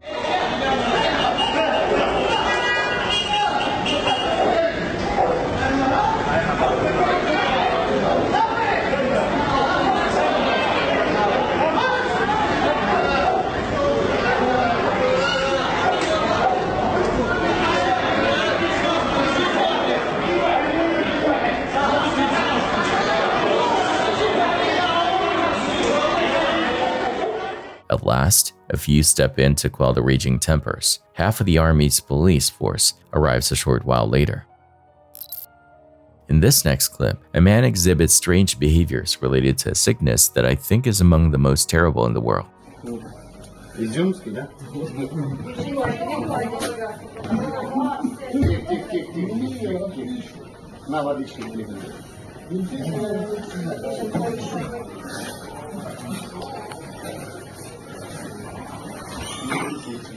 А? Глоточек сделай, глоточек. Я не могу глоточек. А чого? Боїшся чи що? Зроби глоточек. Ну? Що не говорить нічого, зараз настрой. Давай, настрой. Глоточек не треба багато.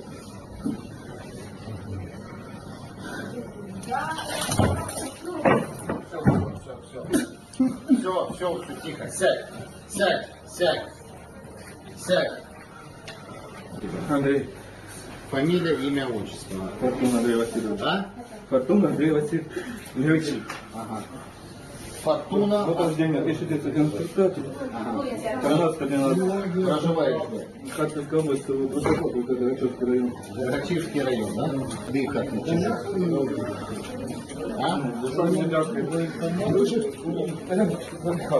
Задыхаешься? Да, задышка идет. У меня уже в мозгу, она просто... Присядь. А чё ты задыхаешься?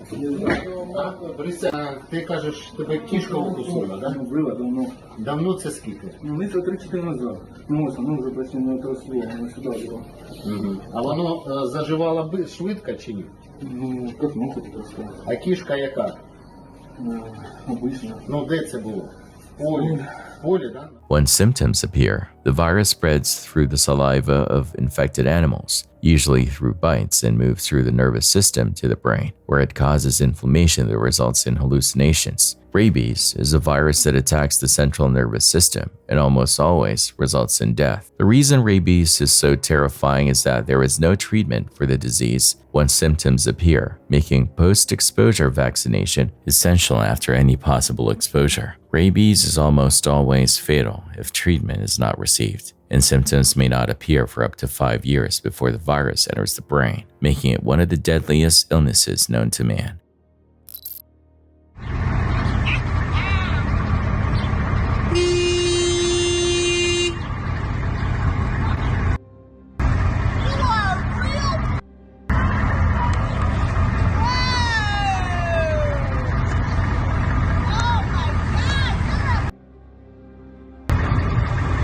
What you're seeing here might be the most bizarre response to a road rage incident ever caught on camera. After some kind of confrontation, the woman in this black car doesn't yell. She doesn't throw hands. Instead, she marches up to the other vehicle and unleashes diarrhea all over the hood. Yes, you heard that right. It's one of the strangest and most revolting acts of retaliation ever filmed.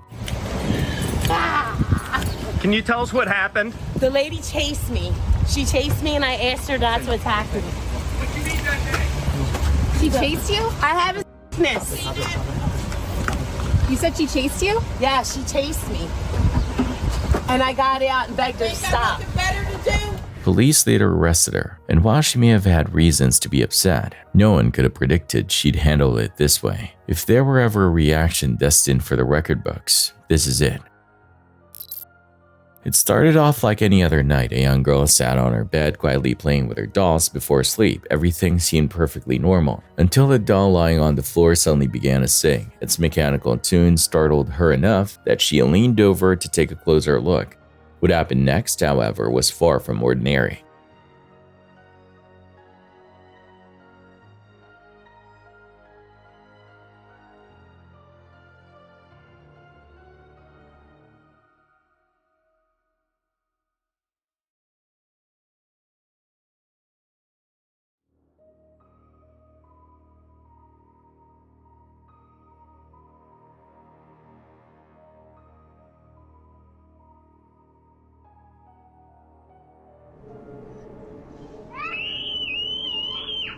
The girl let out a high-pitched scream as if she had seen something no one else could. To make matters worse, her body seemed to jolt and pull downward, as though some unseen force was tugging her from the bed. Her mother rushed in at just the right moment, preventing what could have been a much darker outcome. The clip quickly spread online, stirring a wave of divided reactions. Some viewers were deeply disturbed, convinced that something paranormal had grabbed the child. Others, though, questioned the authenticity, pointing out how the mother appeared to know exactly where her daughter was and suggesting the moment may have been staged. Interestingly, the mother later addressed these doubts herself, insisting that what viewers saw was real and not something she would ever fake. So for those of you saying that the doll is mechanical and that's how it moved, that doll is plastic, that doll is stuffed. I checked, I looked at Amazon. There's no way that thing should have moved like that. So the mystery remains. Was this just a child's startled reaction amplified by coincidence, or did something far stranger take place in that room? A chaotic highway scenario where an accident had already occurred is captured on camera. As an officer examines the damage to the wrecked red automobile in the middle lane with its airbags deployed, he suddenly spots a fast-moving vehicle approaching. Watch this.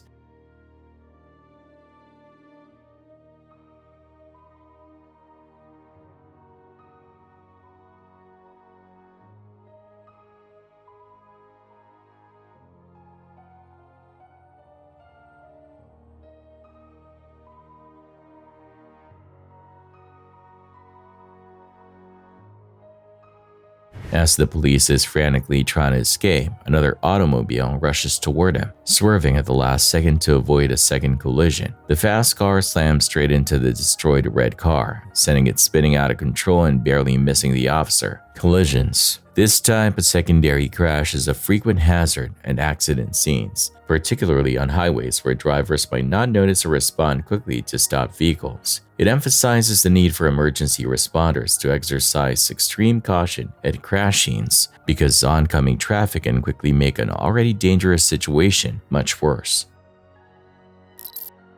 The way this motorist simply ninja kicks the cyclist suggests a past history of some kind, so it's safe to assume that we're on the tail end of something. The two square up on the sidewalk for a few seconds once more after the driver angler throws a man's bike. At least they were both wearing high-vis colors, though I'm not sure what began this one.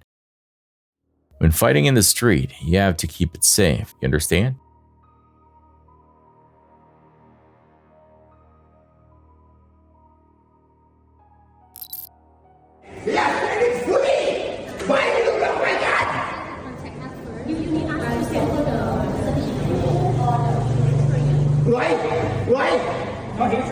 Why is the reason? Why did you block my car? The reason for blocking, what's the reason for the blocking? Why? He paid it in full! He paid it in full! You can't be shouting like that. That's not right. You can't be doing that. You need to take him out. For his room, we have to collect the payment from him. He only paid! 2 weeks ago he paid the money! Let's move on.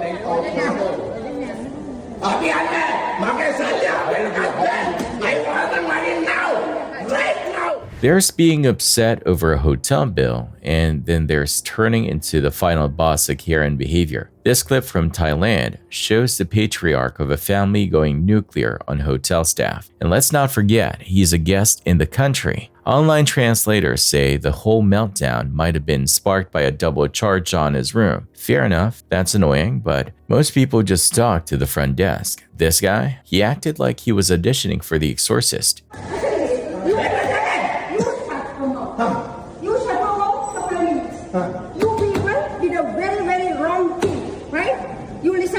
Right? We are shouting here because we have shouted. No, you shouldn't shout. No, it's not. No. What you're doing is not. They need to understand not to be scared. Yeah. You should be slowly. No. Okay. You have to stop. Calm down. Look at my account. Okay. Look at my account. Okay. No, you. Money from him. Calm down first. Yes, sir. When you calm down. You don't have to shout. The language barrier didn't help, with both sides trying to wrestle their way through broken English. But here's the thing, while the staff kept their composure, Dad of the Year spent 10 minutes proving he's one emotional support latte away from total collapse. Forget the bill, the only thing he truly overdrafted that night was his dignity.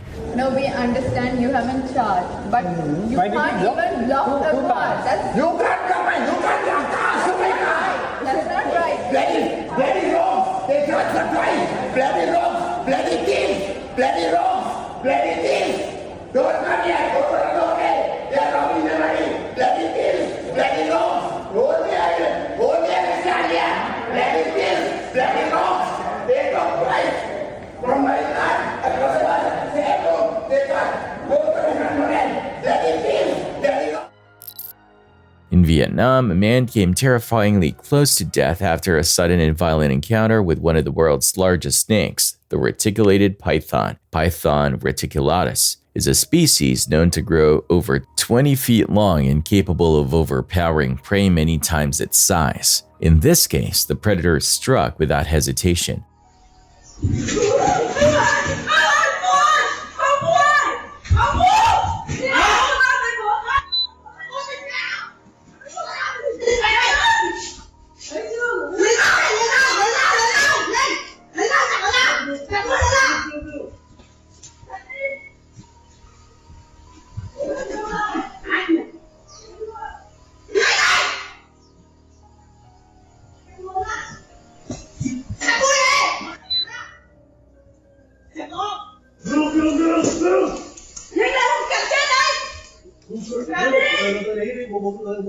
The man had opened the cage when the python lunged forward, sinking its curved teeth into his face. Reticulated pythons are not venomous, but their bite is designed to lock in place, holding prey while the snake coils its massive body around the victim. Once constricted, the force is enough to crush ribs, collapse lungs, and suffocate a person within minutes. The man's wife screamed for help, and several others rushed to stop the python before it could fully wrap around him.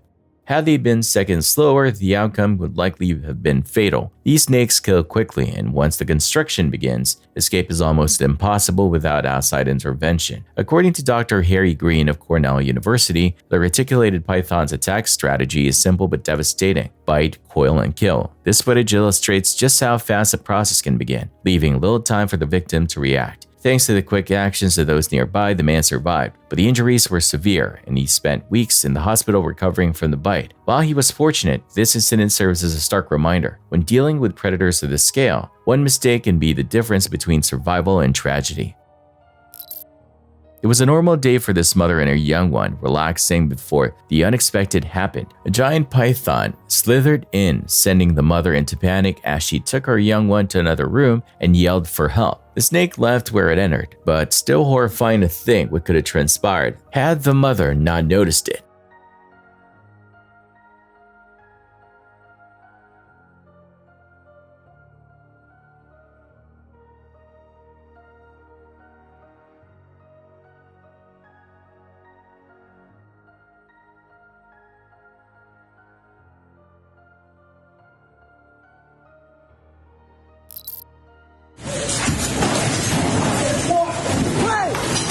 At first glance, it looks like a normal hospital waiting area, but then chaos hits. A furious man begins tearing through the room, smashing whatever he can reach, while terrified patients cry in the background. The workers? They do what anyone sane would do: run for cover and wait for the police to arrive.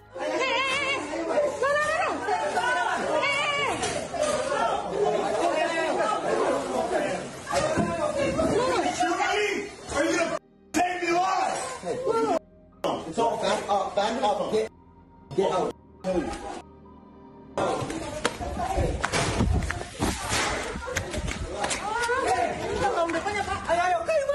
Jangan takut, nanti dia lari. Cepat jangan buat dia lari. Ya, aku lari tabrakan dia. Mak, kasih nombor saya, Pak. Kasih nombor Pak. Witnesses say the man was an American tourist, allegedly under the influence of drugs. No one knows what set him off, but his rampage turned a place of healing into a scene straight out of a horror film. The ending? Not exactly cinematic. He was forced to pay for every last bit of the damage, and then deported. An oil rig disaster in the desert, most likely in an Arabian Gulf nation, is captured on camera. A blowout happens when uncontrolled well pressure causes oil, gas, or other fluids to quickly escape, which happens when the well's blowout preventers or other pressure control devices malfunction.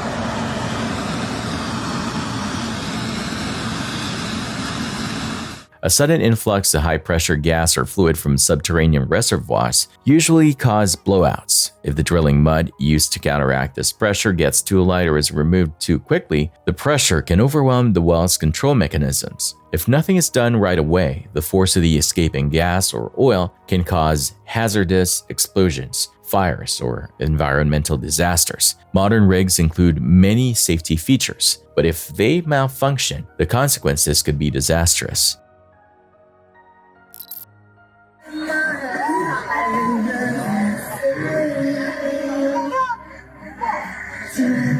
This entertainer is merely putting on a show which is their specialty. Many individuals appear to be rather interested in it. The issue is that it seems to be illegal to use an amplifier in a public street.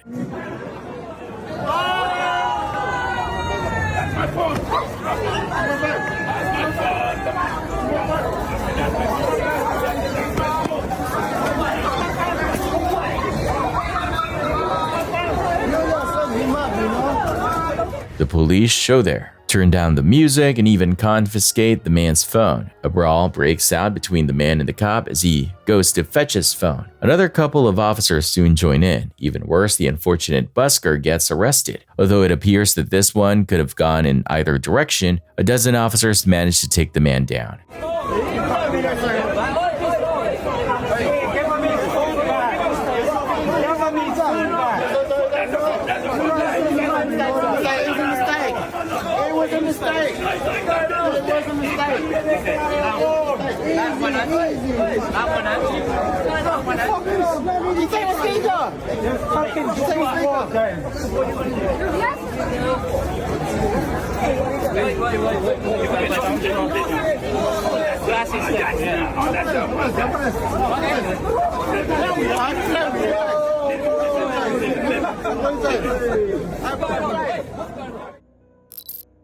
While many people choose dogs or cats as pets, some choose more exotic animals like pythons. In this horrifying video, a woman is viciously assaulted by her python as she opens the door to its tank. Hi, baby girl. Hi. You gonna come out? Oh. Oh, yay. Okay. Well. Need a hand? No. I'm gonna have Chris help. Hopefully. The video would end so they could help her, but she did end up okay. I'm amazed at how calm she was through all that though.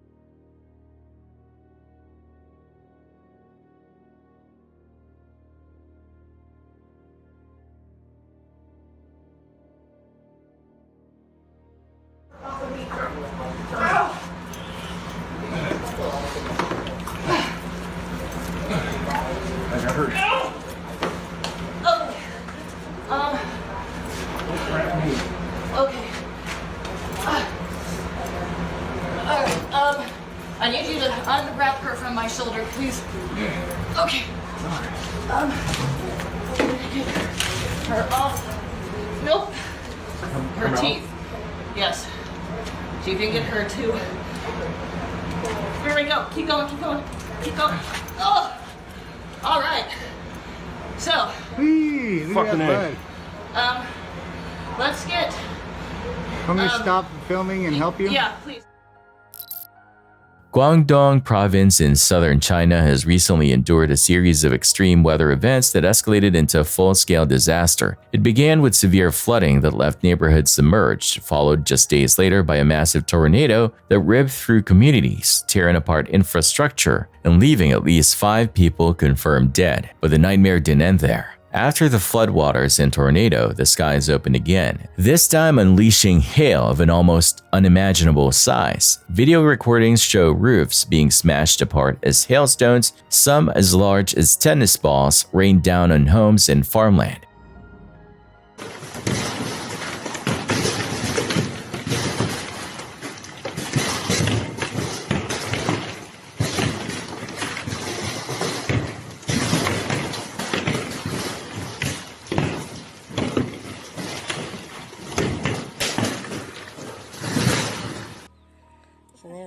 娃这个，那这毕竟了，你娃这干嘛？这样一条女人来大头嘞，给害怕这个一头痛下在这样，来娃这个啊？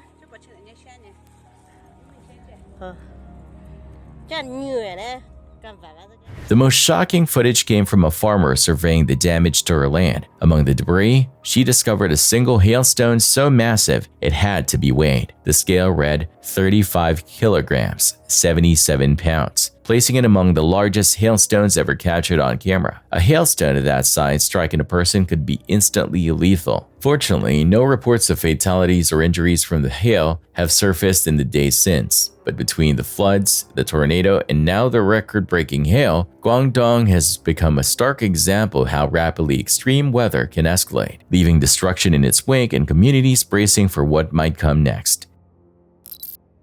Check out this wild footage of motorcycle riders in a car trying to race on a Mexican highway.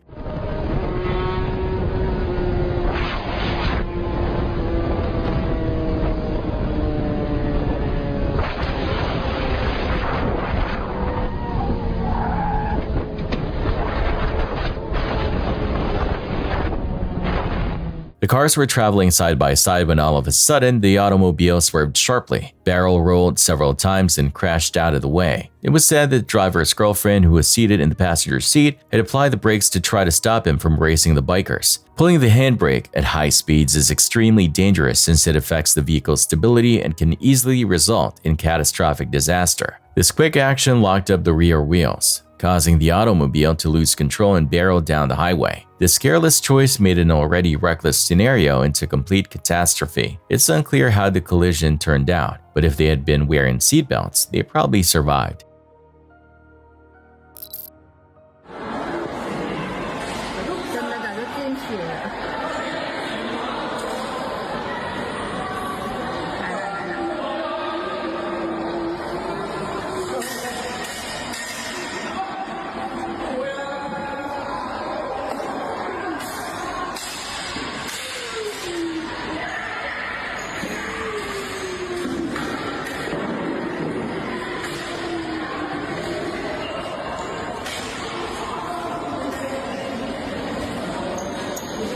Around the world, the machete seems to be the weapon of choice for those looking to stir up chaos. And in this case, police officers were forced to get creative, arming themselves with dog catcher poles to keep an angry man and his blade at bay. Surprisingly, the tactic worked. The poles gave officers just enough distance to hold him back while others moved in with batons. But if the machete didn't make this spectacle bizarre enough, the suspect's own clumsiness did. One moment he's dropping his helmet, the next he's flat on the ground, stumbling and falling like something out of a Three Stooges skit.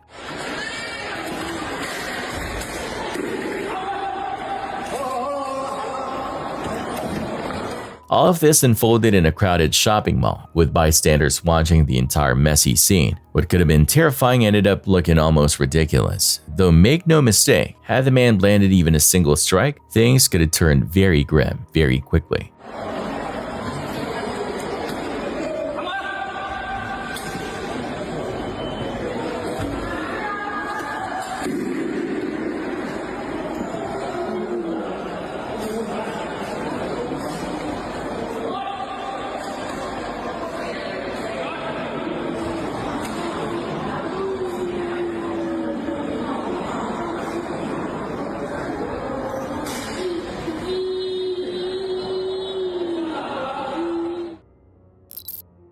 Tim and Dennis, better known as the duo behind Nervy Paranormal, decided to test their limits inside one of the most infamous sites they had ever explored, the long-abandoned Okizan Estate. The mansion had been silent for decades, shrouded in rumors of shadows, whispers, and vanishings. Armed with only their camera, a spirit box, and a high-gain microphone, they wanted to prove once and for all whether the stories of what linger there were just legends or something far darker.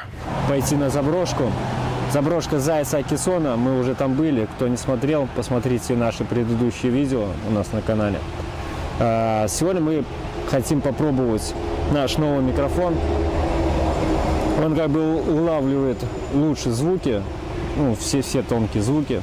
И также мы пройдемся по этой заброшке со вспышкой, чтобы попытаться увидеть саму сущность, ну, визуально. В общем, как-то так. И также проведем еще сеанс ЕГФ. As midnight struck, they stepped inside. The echo of their boots against the cracked floorboards was the only sound until Dennis's flashlight caught something unnerving. On the staircase lay a weathered teddy bear. its fur matted and covered in dust. Its presence in a place where no one had lived for years made their stomachs sink.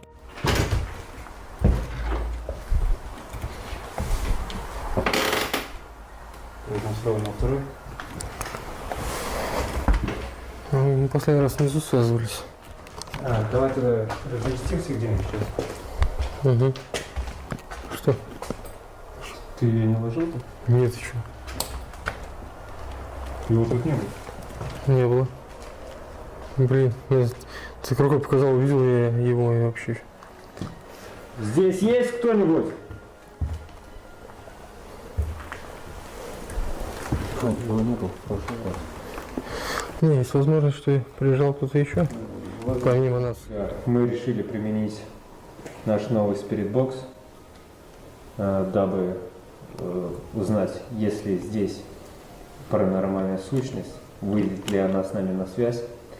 И также мы применим вспышку фотоаппарата, чтобы увидеть, если здесь есть сущность, чтобы увидеть ее визуально. В общем, если все это у нас не получится и с нами никто не выйдет на контакт, мы будем применять наш свисток смерти. Пробуем? Давай.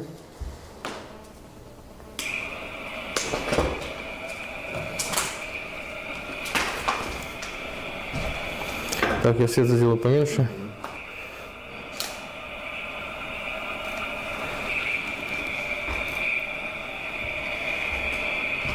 They pressed deeper into the house, each breath heavy with unease. Then came the first sign. The spirit box stuttered to life, static cutting through the silence, followed by a distorted voice neither of them could make sense of.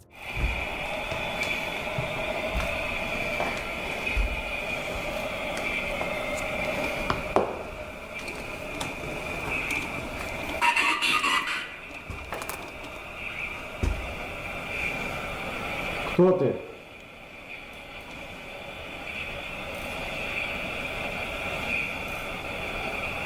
They looked at each other. Whatever was here knew they had arrived.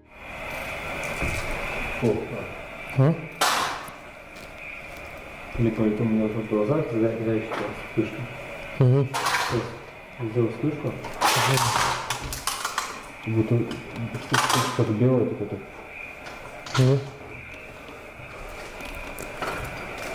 Это возможно могу. Они в разнобой были. И шум, наверное, такой.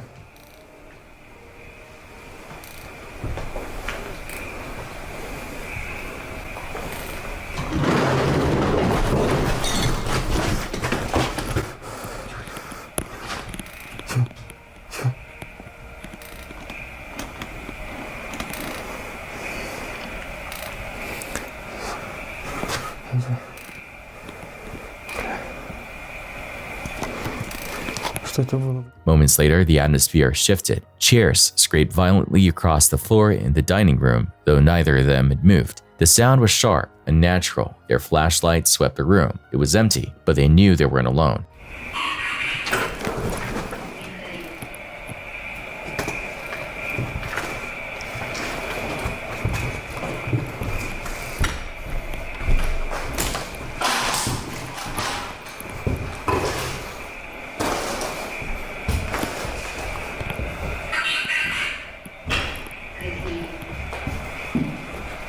Кого казнили?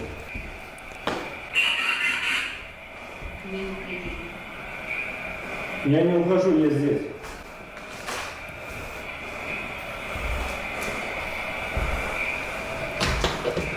Смысл, он говорит, не уходи, Денис, надо наоборот уходить. Сейчас надо узнать, кто. Скажи, кто ты? И где кого казнили? The static grew harsher, louder, almost rhythmic. Dennis swore he heard his name whispered back at him. Fear started clawing at Tim. He suggested leaving before things escalated, but Dennis wasn't ready to stop. Then came the breaking point. Huh?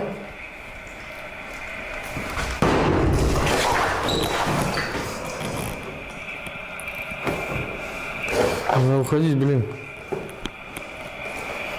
Without warning, a heavy crack shattered the silence as a table flipped, with inhuman force. Splintering into pieces, the two bolted for the exit, but the doors they had entered through slammed shut on their own, locking them inside.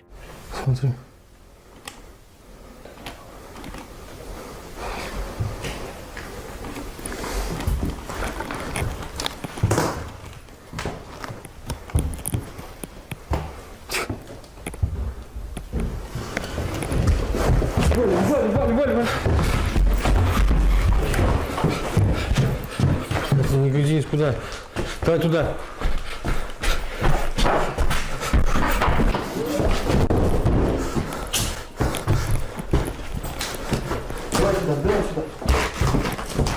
Бля, куда здесь?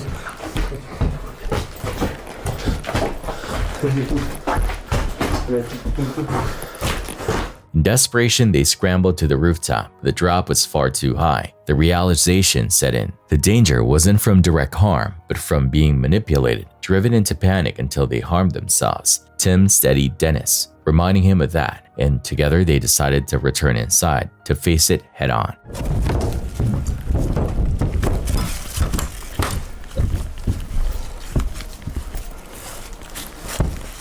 Стой. Я подумал, может он этого и хочет. В принципе, он нам вреда никакого не приносит, физического. Только пугает. Но заставляет, как бы, паниковать. И... Типа, ты имеешь в виду подталкивать нас на это?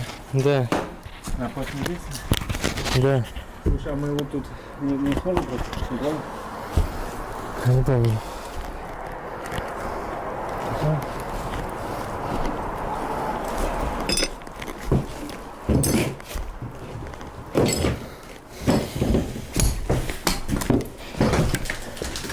Мы тебя не боимся.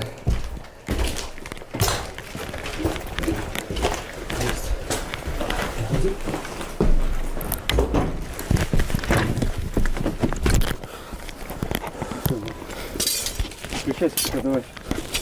Сейчас выберем туалет. В общем, друзья, мы ушли с этой усадьбы.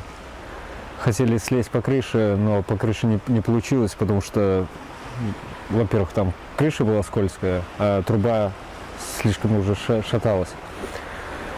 В общем, ушли мы с этой усадьбы, поняли, что это никакой не дух, это, скорее всего, полтергейст, потому что на поставленные вопросы нами он конкретно нам ничего не ответил. И также вот все вот это движение предметов, это все делает полтергейст. They crept back into the corridors. This time, their only goal was survival, and somehow, through sheer luck or something else entirely, they stumbled back to the entrance, which inexplicably swung open, allowing them to escape. They had come to document proof of the paranormal. Instead, they barely escaped with their sanity intact. The Okeson estate gave them no answers, only deeper questions. Perhaps some doors aren't meant to be opened, and some shadows are best left undisturbed. On December 6, 2023, a truck driver's dashcam in KwaZulu-Natal, South Africa, captured a terrifying highway disaster near the Frankfurt interchange, a stretch of road already known for fatigue-related incidents. What began as just another routine drive quickly turned into a nightmare.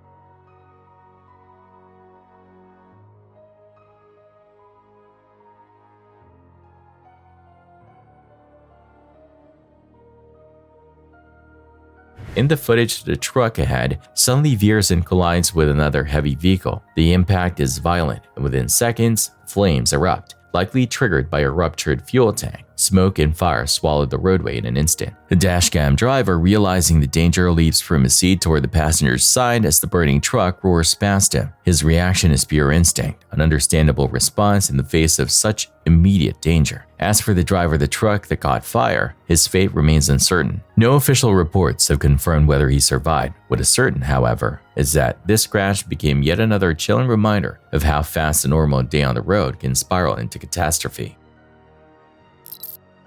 On a Chinese roadway on August 9, 2025, a driver narrowly avoided a possibly fatal collision when a crane toppled as his vehicle was passing. There was no damage and no one was hurt because of his awareness and fast reflexes.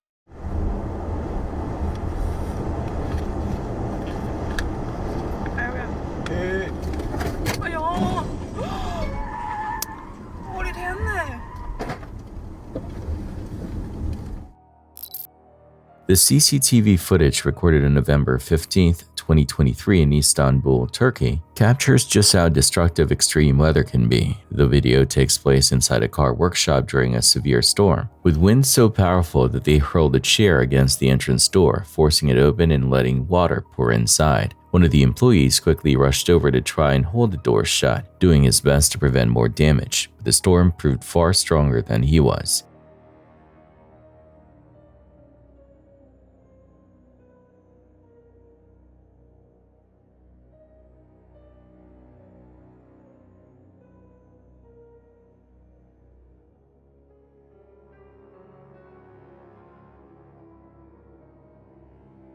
Within seconds, a massive gust of wind blasted through, ripping the doors and windows apart. Debris shot into the workshop, and in a bizarre moment, even a chair was flung inside, almost as if it had been thrown deliberately. The worker was thrown back in the chaos and struck by debris, but fortunately, Turkish media later reported that he sustained only minor injuries. Looking back at the footage, many viewers pointed out that if he hadn't slid when he did, his head could have taken a direct hit, likely leaving him far more seriously injured. It's a chilling reminder just how unpredictable and dangerous storms can be, especially when high winds and unsecured structures collide. This worker was lucky to walk away with only minor injuries.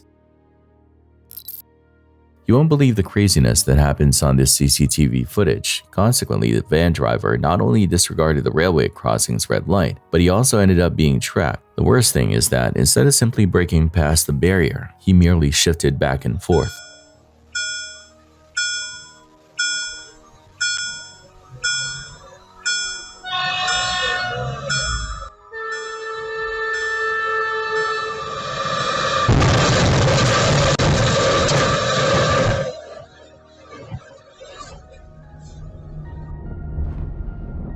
His van was destroyed as a result of this awful choice, which had disastrous results. Fortunately, no injuries were recorded on the train, and everyone survived the tragedy.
An Instagram video from August 10, 2025 showed a frightening situation in Chhattisgarh, India, where a woman was left dangling outside a Ferris wheel cabin approximately 30 feet, 9 meters above the ground. She had an opportunity to disembark as the ride retreated toward the deck. However, it began to rise once more before she could, leaving her hanging high above the ground once more. Fortunately, a man without any safety gear got atop the Ferris wheel, extended his hand, and helped the woman jump into a lower cabin without incident. She eventually returned to the ground uninjured. However, this event has brought up important issues regarding ride safety once more. In Bali, Indonesia, what began as an ordinary night turned into something that looked straight out of a horror film. A chilling video surfaced showing not one, not two, but an entire swarm of massive spiders. They weren't hiding in corners or skittering across floors. They had taken to the skies, suspended across electrical wires like a living net. These weren't harmless little house spiders either. Some measured over 4 inches in length, their long legs silhouetted against the dim light as they swayed above the street. Everyone.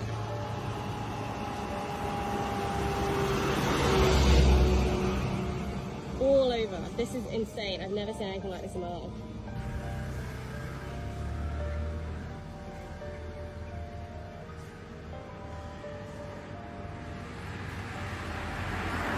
Huge, man.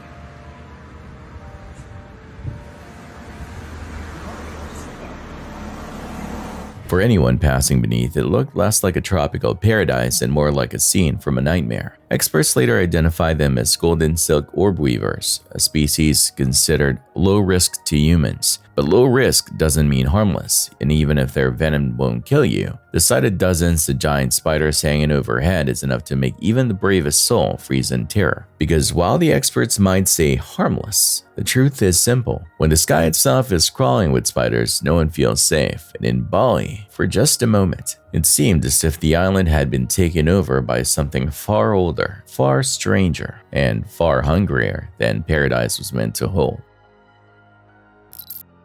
This next video was uploaded by TikTok user Ali, and what it captures is the kind of nightmare no one ever wants to face while home alone. His wife had gone to visit relatives, leaving him in an empty house, or at least it should have been empty. That's when he heard it, a voice, familiar, comforting. It was his wife's voice calling out to him, but she wasn't there. Something inside the house was imitating her.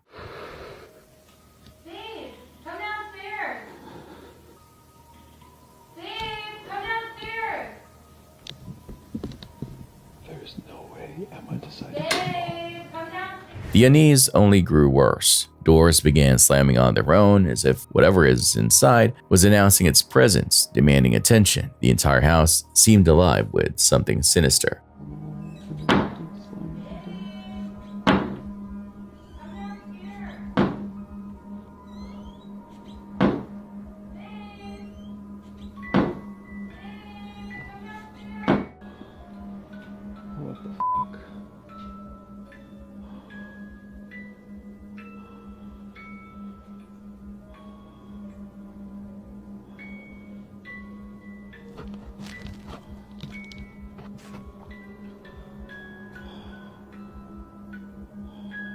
Viewers noticed something chilling in Ali's room, a Ouija board. Many believe he had unknowingly invited this thing in, opening a portal he could no longer close. And the most haunting thought of all, what if Ali had answered that voice? What would have stepped through that doorway? Because if the spirit already knew how to sound like his wife, what's to stop it from looking like her next? Thanks for watching. Stay vigilant, friends.